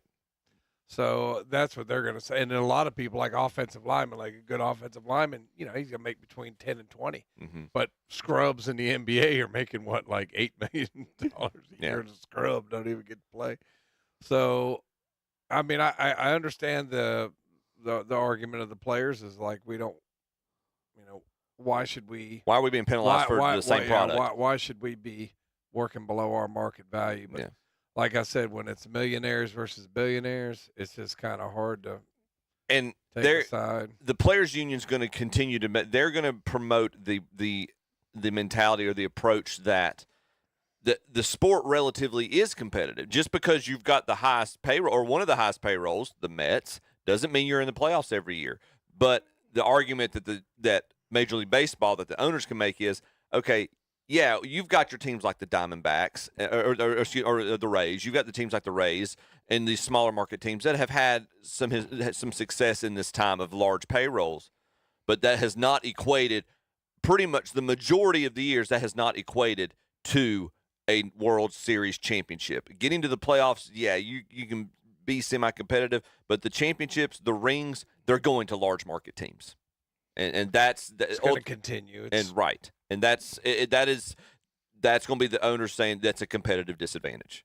And when you've got the ability, you've got a team like the Yankees, who so much of their revenue that we've talked about, so much of their revenue and so much of their ability to pay their own payroll comes from their revenue from their own DS network. When they're willing to put that money into a shared pot with the rest of the league, they're giving up that competitive advantage of their biggest advantage for the past 75 years has been their ability to bring in more money than any other team, up until recently with the Dodgers and the Mets being willing to spend the same amount, if not more. But they're willing to give that up, and they're putting that into a shared pot. Let's make this like the NFL model. Let's make this shared revenue, so we're all getting a piece of the pie. We're being competitive, and it helps the overall product. And I, again, that potentially hurts the ability for my franchise to be as consistently successful as they've been in the past. I still applaud it. I think it's time. I think it's overdue. And they're the last sport. They're the last major sport in America hanging on to to their model without a salary cap. This to me, what y'all just explained is the same thing as a participation trophy to me. In what way? Yeah, I said one team is beating everybody else because they got all the players. Well, they all can get the same players. The same players are out there. Talk to these two; they'll disagree with you wholeheartedly. Don't talk to him about. Ask him if the Cardinals can get the Cardinals can get the same players the Dodgers can. No, Will knows that twins can't either. All right, let's do some fun. How about a streaker? In the middle of the play? Yep. Wow. Great. He or she timed that well. Check this out. Fly ball. That left fielder's got some intense focus. Well done. All right, let's see. There's a Mark McGwire rookie year home run when he hit 49. You didn't let it roll. We're going to talk about that one day. Do what? You didn't let it roll. Well, nobody's watching it. This is not what everybody's saying. You want to see how far he hit this ball? Yeah. I don't think he hit it really far. This one, he's only about 180 pounds. I want to see the difference. Where this one goes. And where all them up. Whoa. Hey, buddy. Whoa. 61 barely cleared the fence. 61 was a line drive. Whoa. Or 62. 62. Yeah, 61 and 62 both were line drives. But the way he ran never changed. The lean forward. Yeah. But, yeah. Let's see. That wasn't what I was going to talk about. I was when we had time one day. Let's see. I do got some fun news and notes on what? We're going to a softball highlight. What? And I just listen. I'll let the announcer take care of it. Little John. What? I'm going to let the announcer take care of it. We don't even have to do it here for this to be awesome. Oh, for the people on radio. Cedar Falls beating Dowling 4-2, and that is a line shot in just in front of the fence. I couldn't tell. Knocked a kid out of his chair in the outfield. You saw it on the camera. The kid in the chair saw it coming at him. You see him at the top left of the camera. That is great. We're going to get that one on. Cut the tape. There we go. I'm okay. I'm good. I'm good, buddy. That is a great one. You ever, basically, for the folks on the radio, you ever been sitting behind home plate and the foul ball comes at you and you flinch or whatever? Upset. This was a home run where the kid flinched and fell out of his chair watching. 4-2, and that is a line shot in. Oh, just in front of the fence. I couldn't tell. He doubled. He had it. He got under control for a second, then he lost it. I got it. Wait a minute. I got it. All right, we'll go for a more close-up view for the folks at home one more time. Cedar Falls beating Dowling 4-2, and that is a line shot in just in I need to move the video front of the fence. I couldn't tell. Knocked a kid out of. Knocked the kid. That's a good call. Now, Tom, y'all got to take Cedar notes Falls on that beating one. Dowling 4-2, and that is a line shot in just in front of the fence. I couldn't tell. Knocked a kid out of his chair in the outfield. You saw it on the camera. That's awesome. So there's some fun announcing and softball. Like I said, I was joking with the guys and about the home run derby. We didn't talk about the All-Star game. We didn't mention. Didn't mention the All-Star. None of that. Last week we talked Major League Baseball, so we will mention it this week. How about Royals? Sorry, Joxx. Wow. Now they said this one went 476 feet. Good God. Now, Tom, I'm not into conspiracy theories, but the over-under on the longest home run was 477. Missed it by 1 foot. Wow. And this ball lands.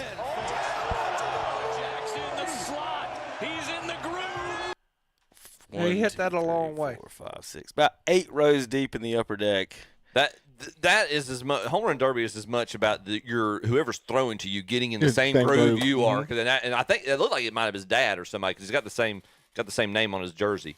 But so you guys remember me talking a few weeks about the one-handed release for right-handed batters? How about video of Mr. Jordan Walker? He's obviously been talking in the St. Louis Cardinals organization. This is from him high school, college days as compared to now.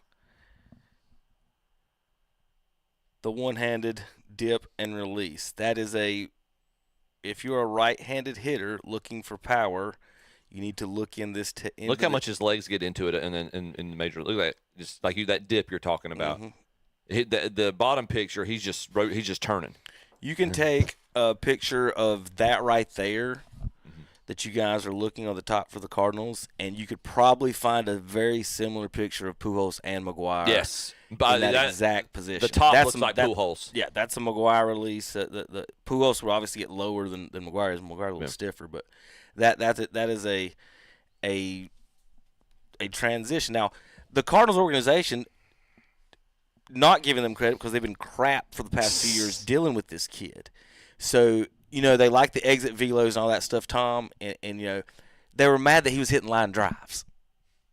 So they've been trying to teach him to hit it in the air to elevate it. For 7 years, is basically what they've been trying to teach. So they keep sending him back to the minors. He's only 24. He threw out a brave from like the parking lot, and like he's almost like a Vladimir Guerrero type, just big old kid, dude. He ain't a kid. He's a big old dude, and and they've messed it up. Like I said, they keep sticking catchers in right field, taking his time. But anyway. This is actually, believe it or not, the first St. Louis Cardinal to win the Home Run Derby. McGuire didn't win it. I remember saying McGuire and Pujols both set records for number of home runs in a Derby, and then didn't win in the finals. Yep. look how much more muscle he's put on. Especially Walker comes back from he hit 6 in a row. 6 straight, didn't he? 6 straight with 1 out to go, and needed one to win. And so, there's a lot of people. There's a lot of Braves fans around here, I guess, that were pulling for the Cardinals, pulling for Jordan Walker because they hate the Phillies. Few moments later, they thought Schwarber had won. Holla at your boy, Will.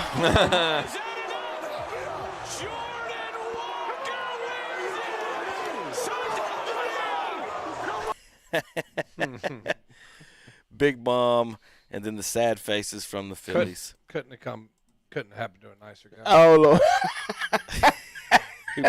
Bryce, here we go. He's talking about Schwarber. Here's the sixth, the few stray. I'll probably have to mute it, but the first one that started the streak, y'all. Center field. Is it going to make it? One swing left, top of the fence. That's what started the 6 straight home runs for Mr. Jordan Walker. Congratulations to him. Sorry, Kyle. Kyle looks worried. Go strike out 6 times tomorrow. That's what he does. That's what he does. Hits home runs and strikes out. He's like Adam Dunn. So here's where we are. Here's a stat. Can't be good, and for the folks like me who would play baseball, like Tom, like you play basketball. Like I've said for years, Will agree. Like there's millions of guys that's 6 foot tall who are skilled at basketball. And you can go in the gym, and there's guys that are 6'6" and taller have no skills at basketball other than being tall. Same thing happens on the baseball field. This year, of the 20 rounds and 613 picks, not one was used on the best shortstop in college baseball. We pick pitchers and we pick big giant men. If them scouts can put in 6'3", 230, as opposed to 5'9", 190. Guess who's getting drafted? That's right. It doesn't matter how good at baseball you are. You be that guy. Every shortstop in college is probably better than almost every other player in college because they can probably play every position out there. Put them in right field, put them in center field, put them second, third. They can play it, and then those kids don't get drafted. It's crazy to me. See, anyway, there's your shortstops. Mason Miller, did you see this news? Depends on what it was. No, I don't know which news you're referring to. We'll talk about that later then off the air. I don't know if you want to get into that. 1990 Home Run Derby.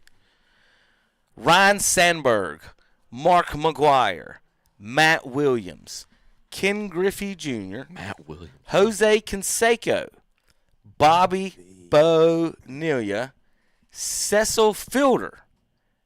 Hey, that's a name I ain't heard in a long time. And Darryl Strawberry. Oh, wow. How many home runs were hit between those 8? I think they're not all Hall of Famers, but 8 very famous home run legendary hitters. I'm going to go with 3. All combined? In honor of Dale Earnhardt. All combined, yeah. For that. In the world in the Home Run Derby, 1990 Home Run Derby. 200. Tommy? There was like 200 something the other night. Say 6. Not 6. well, 220. Well, Chip's been all over it. There were 5.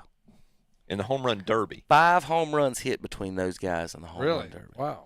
Because they were at Wrigley Field and the wind was blowing in. That's right. Yes. They couldn't I knew they'd get be it tricked to this. out of the field. And when the wind's not blowing in, McGuire can hit it over the parking lot. But the wind was blowing so hard. How about Jordan Walker's salary? You want to talk about how the Cardinals have been screwing him? $790,000. Wow. They did that to Pujols when he was coming up through. They would send him back down and to the minors as much. They made Pujols spend as much time in the minors as they can to keep his salary down and control his years. He won $1 million with the home run derby, so he made more in one night than he will if he showed up for 162 days of work. That's crazy. That ought to make them feel stupid. They're going to be paying him quite handily in the postseason here. We're going to either that or they're just going to shut the franchise down, I guess, because we ain't got nothing else to do. All right, any other news and notes for baseball, guys? No, or we're not missing the World Series. I was going to say, is anything major happening this week? Yankees and Ain't Dodgers nothing happening this playing week. Nah, this is all serious break. Yankees and Dodgers are playing this week. Garrett Cole. Fun. Y'all will enjoy this. Last night, Cole had a very good outing. Had a runner on first or runner on base, and Max Muncy come up to the plate, and Aaron Boone came out and he had just walked Xavier or Mookie Betts, and so Aaron Boone came out, asked him, said, "Do you have one more left in you?" And Garrett Cole said yes, and got into 0-2 count. And after a 7-pitch at bat, Muncy hit it over the wall, and the Dodgers won 2-1. There you go. Apparently, All right. didn't have one left. So when we come back, we've got with the guys being out the last few weeks or in and out, I've saved some tweets back that only some of you might want to see or talk about. So we're going to have some fun tweets to end the show today with the NFL and NBA kind of not going on. The only NBA news I got, this kind of posted out. I'm a wanderer. LaMelo Ball officially settled. Yeah, he's out of court. Filed by a mother alleging that Ball recklessly drove over her 12-year-old son's foot while leaving the Spectrum Center in 2023. 13 days later after the settlement, he was traded. So there you go. A lot of people didn't know about that. I didn't even know about that one either. So, but anyway, that sounds fake to me. Hey, get your foot run over. That's like a Bugs Bunny tale or something. All right, we'll be back in a minute. KDCBroadcasting.com. Finding your perfect floor starts at Floor in America in Kings Mountain. If you can dream it, they can do it at Floor in America. And come see their newly remodeled showroom. Select from up to 8 colors of waterproof LVP now in stock. And now financing is available at Floor in America. And they'll be more than happy to come out to your home offering free measurements. Now, who does that? They do at Floor in America. 602 Slater Street in Kings Mountain. Online at FloorInAmericaKingsMountain.com. Like them on Facebook, too. Your perfect floor starts at Floor in America, Kings Mountain. LVP flooring just $1 a square foot during the warehouse sale at Flooring America in Kings Mountain. At Coyote, we're going to treat you like dirt because we hold dirt in the highest regard. We're honored to find it under our fingernails, lucky to be caked in it at day's end. It keeps us humble, honest. Dirt gets taken for granted by most. But if you know us, you know getting treated like dirt means getting treated with respect. Coyote, we dig dirt. Your Coyote dealer is Weston Sales, Highway 18 North, Highway 27 intersection west in Vail. The NASCAR Cup Series head to Sonoma Raceway. Shane Van Gisbergen for the final time up here in turn number 2. He brought a gun to a knife fight today. It's the Toyota Save Mart 350. The advantage is 8 or 9 car lengths over Chase Briscoe. Fans jump to their feet to salute SVG on this beatdown Sunday here at Sonoma. Coming out of turn number 12, he'll see the checkered flag. Sunday, June 28th at 2:30 p.m. On Carolina Country WCSL, 92.9 FM, 1590 AM, online at KDCBroadcasting.com. They've got it all at Boyd's Tire and Appliance and Boyd's Lawn and Garden in downtown Clover. From appliances to lawn mowers by John Deere and Gravely. And right now, get 0% APR financing for 48 months on all Gravely mowers. Plus, see their line of trailers and name brand tires. Boyd's Tire and Appliance and Boyd's Lawn and Garden. 110 North Main Street in Clover. Online at BoydTireandAppliance.com. It's time to start planning for spring, and Southern Equipment Rentals in Shelby is there for you.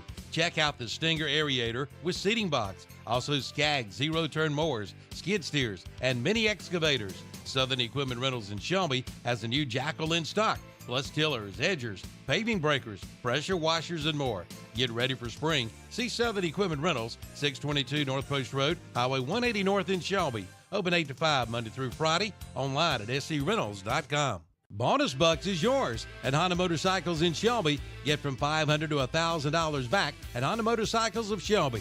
Get Bonus Bucks with a purchase of 2025, 2026, and even 2027 select models. Again, from $500 to $1,000 in Bonus Bucks. Use your Bonus Bucks toward accessories, a Honda Care protection plan, or a down payment. Take your pick. Get your Bonus Bucks now. From Honda Motorcycles in Shelby, 4402 East Dixon Boulevard. Serving an area for over 50 years. KTC Broadcasting continues to celebrate our country's 250th birthday. We're giving away $250 shopping sprees at 4 of our local merchants. Register to win at Bridges Hardware on West King Street in Kings Mountain, at the Pancake House on West Dixon Boulevard in Shelby, at Scoopadoodle Ice Cream Shop on College Avenue in Boiling Springs, at All Care Insurance on West Dixon Boulevard in Shelby, at Love's Fish Box on Shelby Road in Kings Mountain, at Shelby Hardware, South Lafayette Street, Shelby, Parker Farm Service on Bessie Drive in Kings Mountain, Kimball's Furniture on West Dixon Boulevard in Shelby, the Chuck Wagon Grill on Highway 27 East in Lincoln, and at Shelby Honda, Highway 74 East in Shelby. The drawing will be held Friday, August 28th. Register today in our 250th birthday celebration giveaway. You always feel better and look better with a clean haircut, and so will your lawn. To get that professional clean cut, call the Yard Barber at 704-751-2314. The Yard Barber does all types of lawn maintenance, including weed eating, edging, grass cutting, mulch, rock and flower bed maintenance, bush and tree maintenance, weed killer for flower beds, driveways, and sidewalks. Also leaf, tree, and bush removal. Prices range from $25 to $65 depending upon size and condition. Get a clean cut today. Call the Yard Barber, 704-751-2314. That's 704-751-2314. The NASCAR Craftsman Truck Series. Good hard racing, and that's what you get at Lucas Oil Indianapolis Raceway Park. Lane Riggs is hooked up at the bottom of the track. Steer into Indianapolis. And here comes Tyler Ankrum, right to his back bumper. For a short track shootout. Lane Riggs coming off turn number 4. It has been a tour de force. It's the T-Sport 200 at Lucas Oil Indianapolis Raceway Park. Friday night at 7:30 on Carolina Country WCSL, 92.9 FM, 1590 AM, online at kdcbroadcasting.com. Make this the summer event at Abernathy Chrysler Dodge Jeep Ram in Lincoln. Finance and get 0% APR financing for 36 months or $1,000 retail cash allowance on select new 2026 Dodge Durango GT V6 models. Come in for all the details and make this the summer event at Abernathy Chrysler Dodge Jeep Ram, 1442 East Main Street in Lincoln. Summer fun starts at Full Throttle Power Sports in Lowell. Check out the great deals. Save up to $3,500 on selected side-by-side Kawasaki models. Check out the 2026 Yamaha Wave Runners. Full Throttle Power Sports has special offers on the Yamaha 2026 Wolverine X2 1000. Plus get $500 in customer cash. And see the 2026 Kawasaki Brute Force 300 at Full Throttle Power Sports, 100 Indian Walk in Lowell. Sure, accidents happen, and if it happens to you, Cherry Auto Paint and Body Shop in Cherryville is there to help. Sherry Schrum invites you to see them for your auto paint and body repair needs. And yes, they do insurance work as well. Your automobile will be looking good as new, so race on in to Cherry Auto Paint and Body Shop, 7445 Dallas Cherryville Highway, right outside of Cherryville. Call 704-435-9241. Like them on Facebook, too. And we're back on Saturday Morning Sports Talk with Kevin and the gang. Right, we're back. We're ready to go. Kevin got some fun tweets. He's wanting to jump. I think we got some. That was impressive. I think we got some fun tweets. We're going to start off with news coverage, Pittsburgh's Action Sports 4. Now, where was the U.S. Open at? Shinnecock Hills, Long Island. All right. New York. United States. You think that's where they played, but we're going to let this news anchor let you guys know. Since Oakmont Country Club hosted the 100, and it's already been a year since Oakmont Country Club hosted the 125th U.S. Open. It'll be back here in Western PA in 2033. This summer, Long Island, New York is on the spotlight with Shiny Cox Hills hosting the 126th U.S. Open. What were they playing, Chip?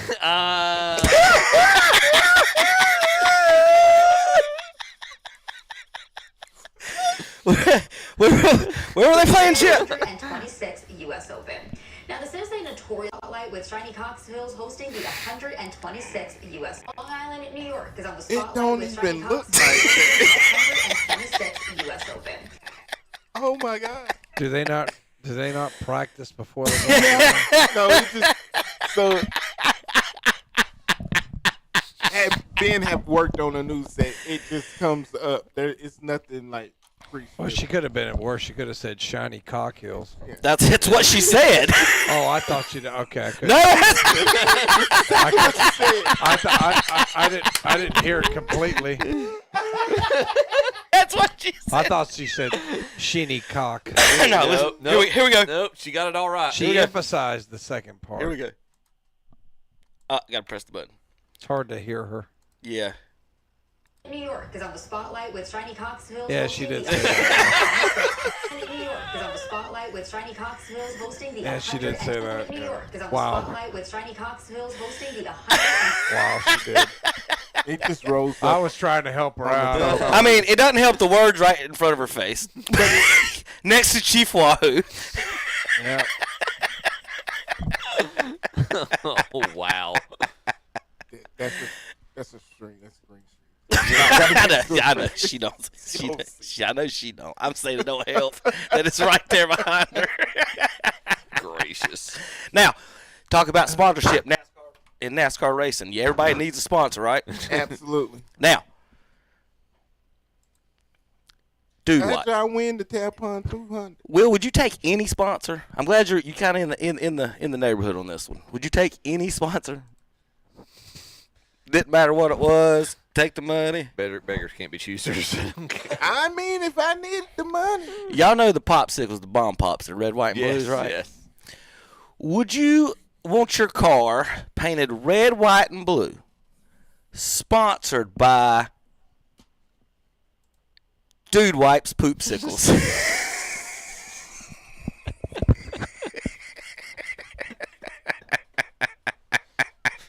People really Ice, don't have an idea, do they? extra large ice pop scented wipes. Why would?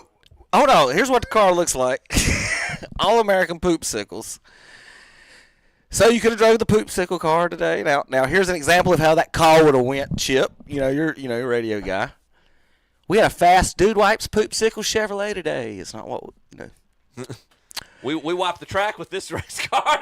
It's not what we thought we'd hear on MRN today, but there you go. The 96, there's the 96 car.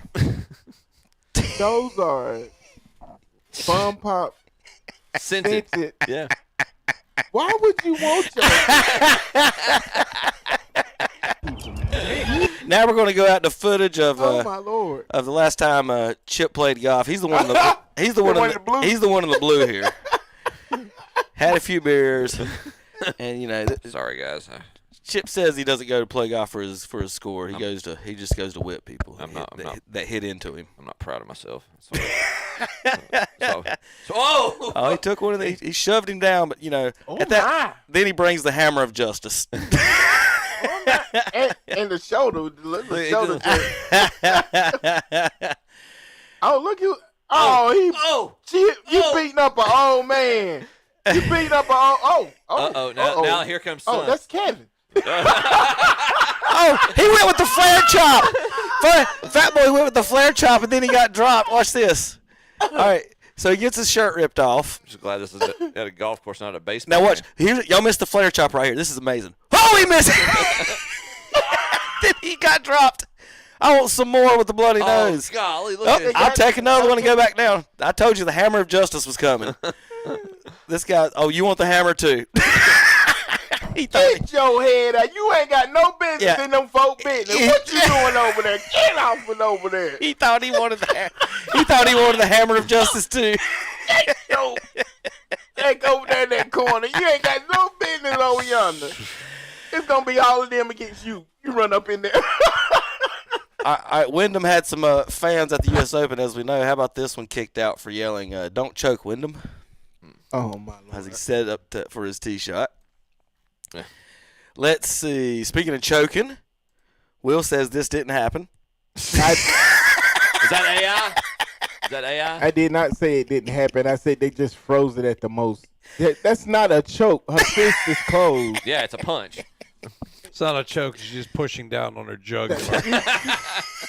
She mushed her jugular. Is that the best way we can put it? It's on the side of her neck. It's not It's on the side of her neck. Oh, okay. Oh, my Lord. Jeez. Please do not touch Caitlin Clark anymore. Please, whatever y'all do. I think that's quite an extreme for going beyond just touching. Oh, my How about we got some more umpiring? I got video of Tom this weekend as he tries to walk to the car. That looks like Tom, too. This is Thomas Senna Johnson.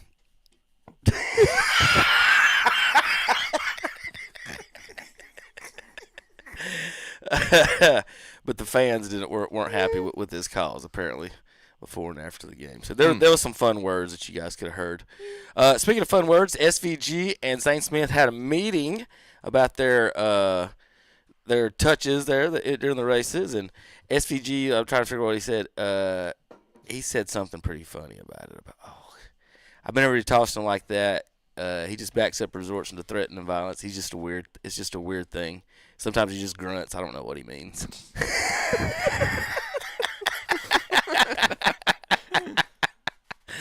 So, all right.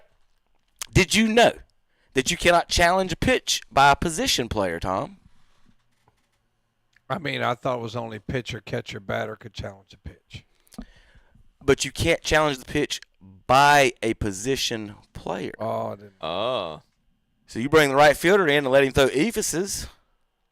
Now, see, here's what we talked about a few I think last year about this, about why I don't like the thing on the TV, how it's not accurate. Look where it is. That's what I'm saying. So the ball is saying. Now look where it actually crosses. Yeah. It still hasn't touched the catcher's mitt, right? That ball, that and box. look where the video registers it crossing the strike zone at. And look at the boxes from the belt buckle. The down last to place upper it was shin. there. It's saying that was when it crossed the plate. Yeah. There's no way it drops that much. That's right. In a foot. How deep's the plate, Tom? Oh gosh, it's 17 inches across, but how deep is it? It's a good question, man. I don't remember. I was don't hoping you remember. did. That's what I don't. I mean, just it's drilled in your head the 17 inches across. Right. But this is ephus after ephus, and the computer is registering it as like 2 feet above. Look at that one. And the catcher has the ball in his mitt at the waist. Now it's an ephus pitch. It's a softball pitch. I granted, but it's not that much. Like it's not that. So I've not been. We'll see. We'll let the computers do it. How about this fight? Justified or not? I'll turn it off when they start making bad words. Catcher catches it up the line, gets run over, and the catcher throws it into his rib cage. Yep, he's supposed to got bounced. There's no place for that. Boom. Both of them tossed, Tom? Was the runner tossed? No, he ran up the baseline. Let me see. Okay, rounds third. Catcher's where he's supposed to be. He's allowed to block. No, that's on the runner completely. He was in the baseline. He's allowed to be. He's got clear possession of the ball. Yeah, he can be there with the ball. He's got to have clear possession of the ball. So where did the runner? Where's the runner? You better go backwards where you better go. Your path is blocked, sir. You either retreat or give yourself up. Yeah, your path is blocked, sir. You retreat or give yourself up. But the thing is, the catcher put the ball in his back. Yeah, did you see him throw the ball after he tagged him out? All right, did you see the get? All right, this is awesome. Carson Hocevar gave away T-shirts to the first 77 fans that brought a different driver's T-shirt to trade in. So if you could bring a driver's T-shirt to trade in your driver's for a Carson Hocevar shirt. Now, we've got the countdown. We've got the tally. Who do y'all think traded in the most T-shirts for Carson Hocevar? It is a current driver. Oh, a current driver. Okay. So I'm going to give you the tally. 20 shirts were turned in by this driver. Second place was 8. Third and fourth place 7.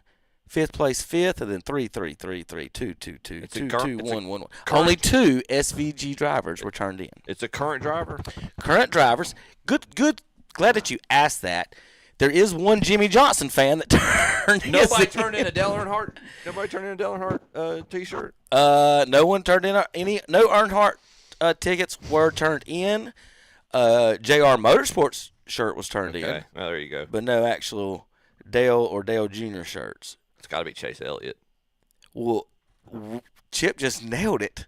20 Chase Elliott fans turned in their T-shirts for Hocevar fans. Why did you guess it's got to be Chase Elliott? He's the fan favorite now. He's losing because he ain't winning. Well, I guess. I don't know. William Byron is second with 8. Zane Smith, Kyle Larson, and Busher are the next ones down that turned in T-shirts. I did think it was interesting. You had one Hamlin, one Stenhouse, one Jimmy Johnson, Ty Gibbs in there, 23, 123 and X, 2 Bubba Wallaces. That was Will's wife and daughter. Because he does have a daughter. My bad.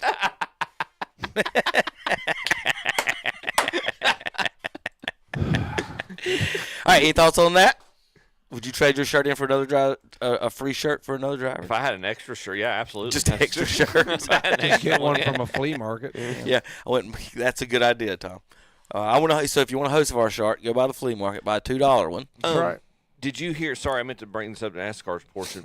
Did you hear who I thought this was kind of fitting. Who the Grand Marshal of the North Wilkesboro race is going to be? If you could think of a historical short track legend. I was going to say it better be Junior Johnson Steele, but go ahead. I don't know. Of another short track legend. I'd say Darrell Walters should be doing it, but it probably isn't. Good guess, but I didn't think short tracks. Rusty Wallace. Okay. Yeah, Rusty Wallace is going to be the Grand Marshal for North Wilkesboro. I thought that was fitting. Well, good. Just for the recall, there's no way you're getting Nikki's Bubba Wallace T-shirt. She's not going to turn in for Carson. I just promise you're not getting that one. She thinks he's just the cutest. I was about to say, never mind. I was about to say, a lot of people think Carson's cute, but never mind. She, especially all the reporters. Shakira, how about more cheapness from the World Cup? This happens at the Super Bowl, too. And Chip, watching the Open and the Masters, and I'm going to touch on something touchy here. All right. I don't like – this is like college sports. Okay. You guys need to revolt. I hate seeing these $1 million PGA guys, the guy running it, making millions more than anybody than the number one golfer in the world, and then turns around, Tom, and says, we need volunteers to wave the flags. We can't afford the $7 minimum wage in North Carolina to pay these fine folks to stand in the 100-degree heat. You know what? We're going to give them a pimento cheese sandwich, an unsweet tea, and I don't know. I'm just saying. Everyone all the people make money except the people who do the working, the ushers. Even at ball game, you go to a ball game, you go to a Braves game, where you see all these guys making money. I'm like, man, I just bought a $13 hot dog, and I bet that usher just got $13 for 1 hour, and that's it. And he probably should be making more standing out here working, and maybe, but like the guy, the volunteer thing just drives me crazy. Like they can't pay these people, and whatever reason they use has got to be so ridiculous. And I guess again, Augusta is different as a private club, but like when I'm seeing the U.S. Open, the Open, and then seeing volunteers with flags, and that just the word volunteer drives me crazy. I'll give you 2 Same points. thing, real quick. Same thing with the Buffalo Bills. Having their fans come in and shovel, and they don't give them tickets. Well, didn't they pay them? No, $20 an hour. It was something, something. But tickets would be nice too. 2 things I'll say about that. One to add on to your point, make it even worse for a tournament, another tournament I volunteered for. But so I forget the county that Augusta's in Georgia, but that county traditionally does spring. From my understanding, they do spring break every year for Masters Week. Okay. So their high school students have that week off. A good chunk of their staff in the concession stands and the merchandise shops and like the litter pickup guys are the high school students from the area. Those are compensated positions. Okay. They do Good. compensate the high schoolers. It's Richmond County. Thank you, Tom. Richmond County.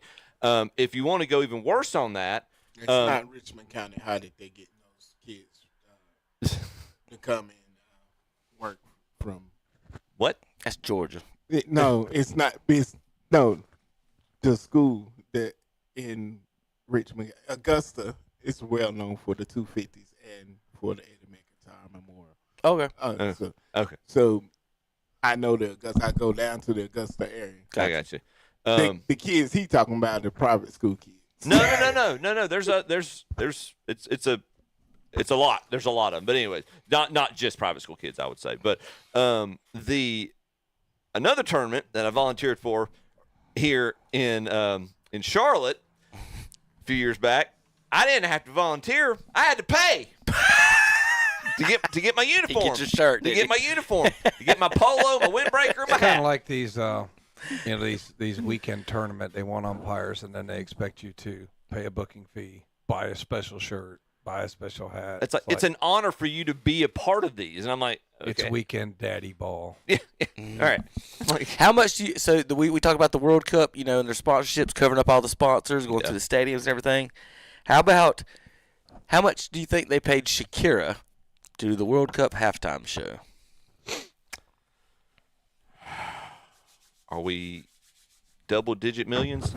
No. The FIFA does not pay artists to perform. They pay $0. The union covers her fee of $671. Really? Shakira was paid $671.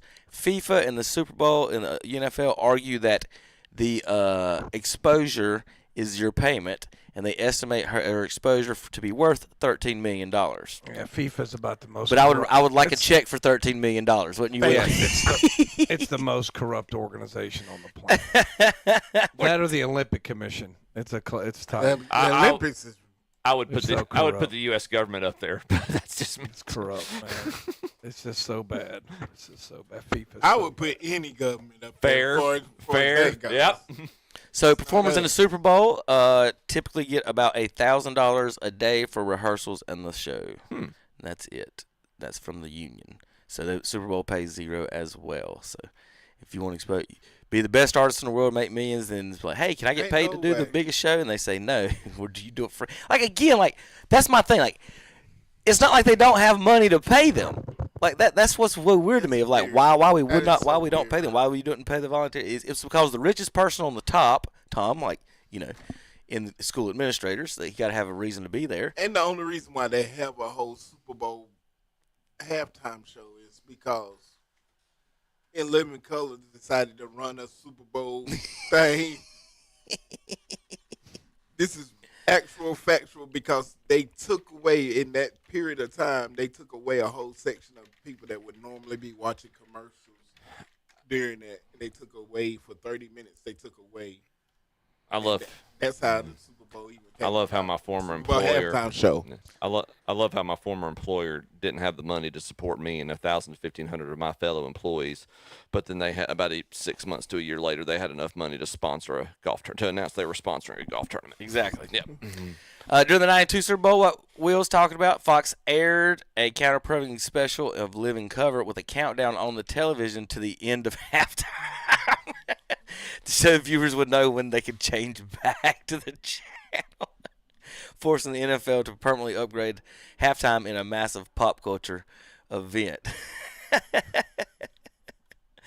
That's funny. They would put the timer on there. So good. Thanks for the weigh-ins and Fire Marshal Bill for taking care of that. 1993, they got Michael Jackson. That was the first superstar. And he freaked out the producers because he stood there for 3 minutes in silence, and the producers weren't supposed to hit the button to start the music until he moved. And he didn't tell them he was going to stand still. He just said, don't play the music until I move. And when he popped up and stood still, and everybody just cheered for like 3 minutes, nobody in the place knew he was going to do it but Michael. Hmm. And so they're all sitting there going, they've seen the interviews, and they're all like, we're sitting here like this, waiting to push the button. Do something. They never did anything. Wait for it. How about this, Tom? Instant replay. You know, there's gambling in sports. Hey, I got to prove butt. Come on now. Give him a call. Give The him a call. referees are looking at the replay at the soccer game. It's a $1 bill. And there's a kid. There's a kid shaking a $1 bill behind him. My favorite ref of all time is go back and watch the Belgium-U.S. soccer match. The bald guy that was in the middle for that. Yeah. That dude, man. Like if you made soccer refs in a factory somewhere, it would be that dude. I mean, he was just awesome. All his mannerism, the way he looked at players, like the player would argue with him, he go. He would just like give him the death stare. It was so like this is the most. I want to be that guy. That was awesome. They were comparing him with this fella, the however guy. My question is, in the World Cup, like they're yelling at you in all kinds of different languages. How does anybody know what in the world's going on out there? They have to speak. They have to speak. I think it's English, Spanish, and French. They have to. Gotcha. There's a language requirement. I can't remember exactly what it is, but there's a language requirement that they communicate. I think it's English, Spanish, French. That somebody's got to speak. Like the crew's got to speak all three of those languages or something like that. I can't remember exactly what it is, but there's a standard. You know, so even like say you got a team from wherever, Croatia, somebody's got to speak English or Spanish or French, which surely they do because in Europe they're not like idiots like us who can't speak our own language. I didn't realize in other places speaking French is like widely. You would be amazed how many it's a big country. African countries speak French. All right, guys, we got to go. Speaking of French, do you think Wimbiana is part of the Napoleonic line? Go. Yeah. German as well, Kevin. Hey, Kevin, before you Kevin's like, go. Hurry up. German as well for the FIFA ref. Sorry about that. History made. We've had, for the first time in a major, we've had 3 players shoot around a 62. Ryan Fox finished with a 62. He and Herbert are tied at 8 under right now. You mean to tell me he shot a bogey? Yeah, he had a bogey already. He birdied 17 and then parred 18 to shoot 62. Justin Thomas is at 4 under. Scotty's at even par through 2 right now. All right, we'll be back next week. KDCBroadcasting.com.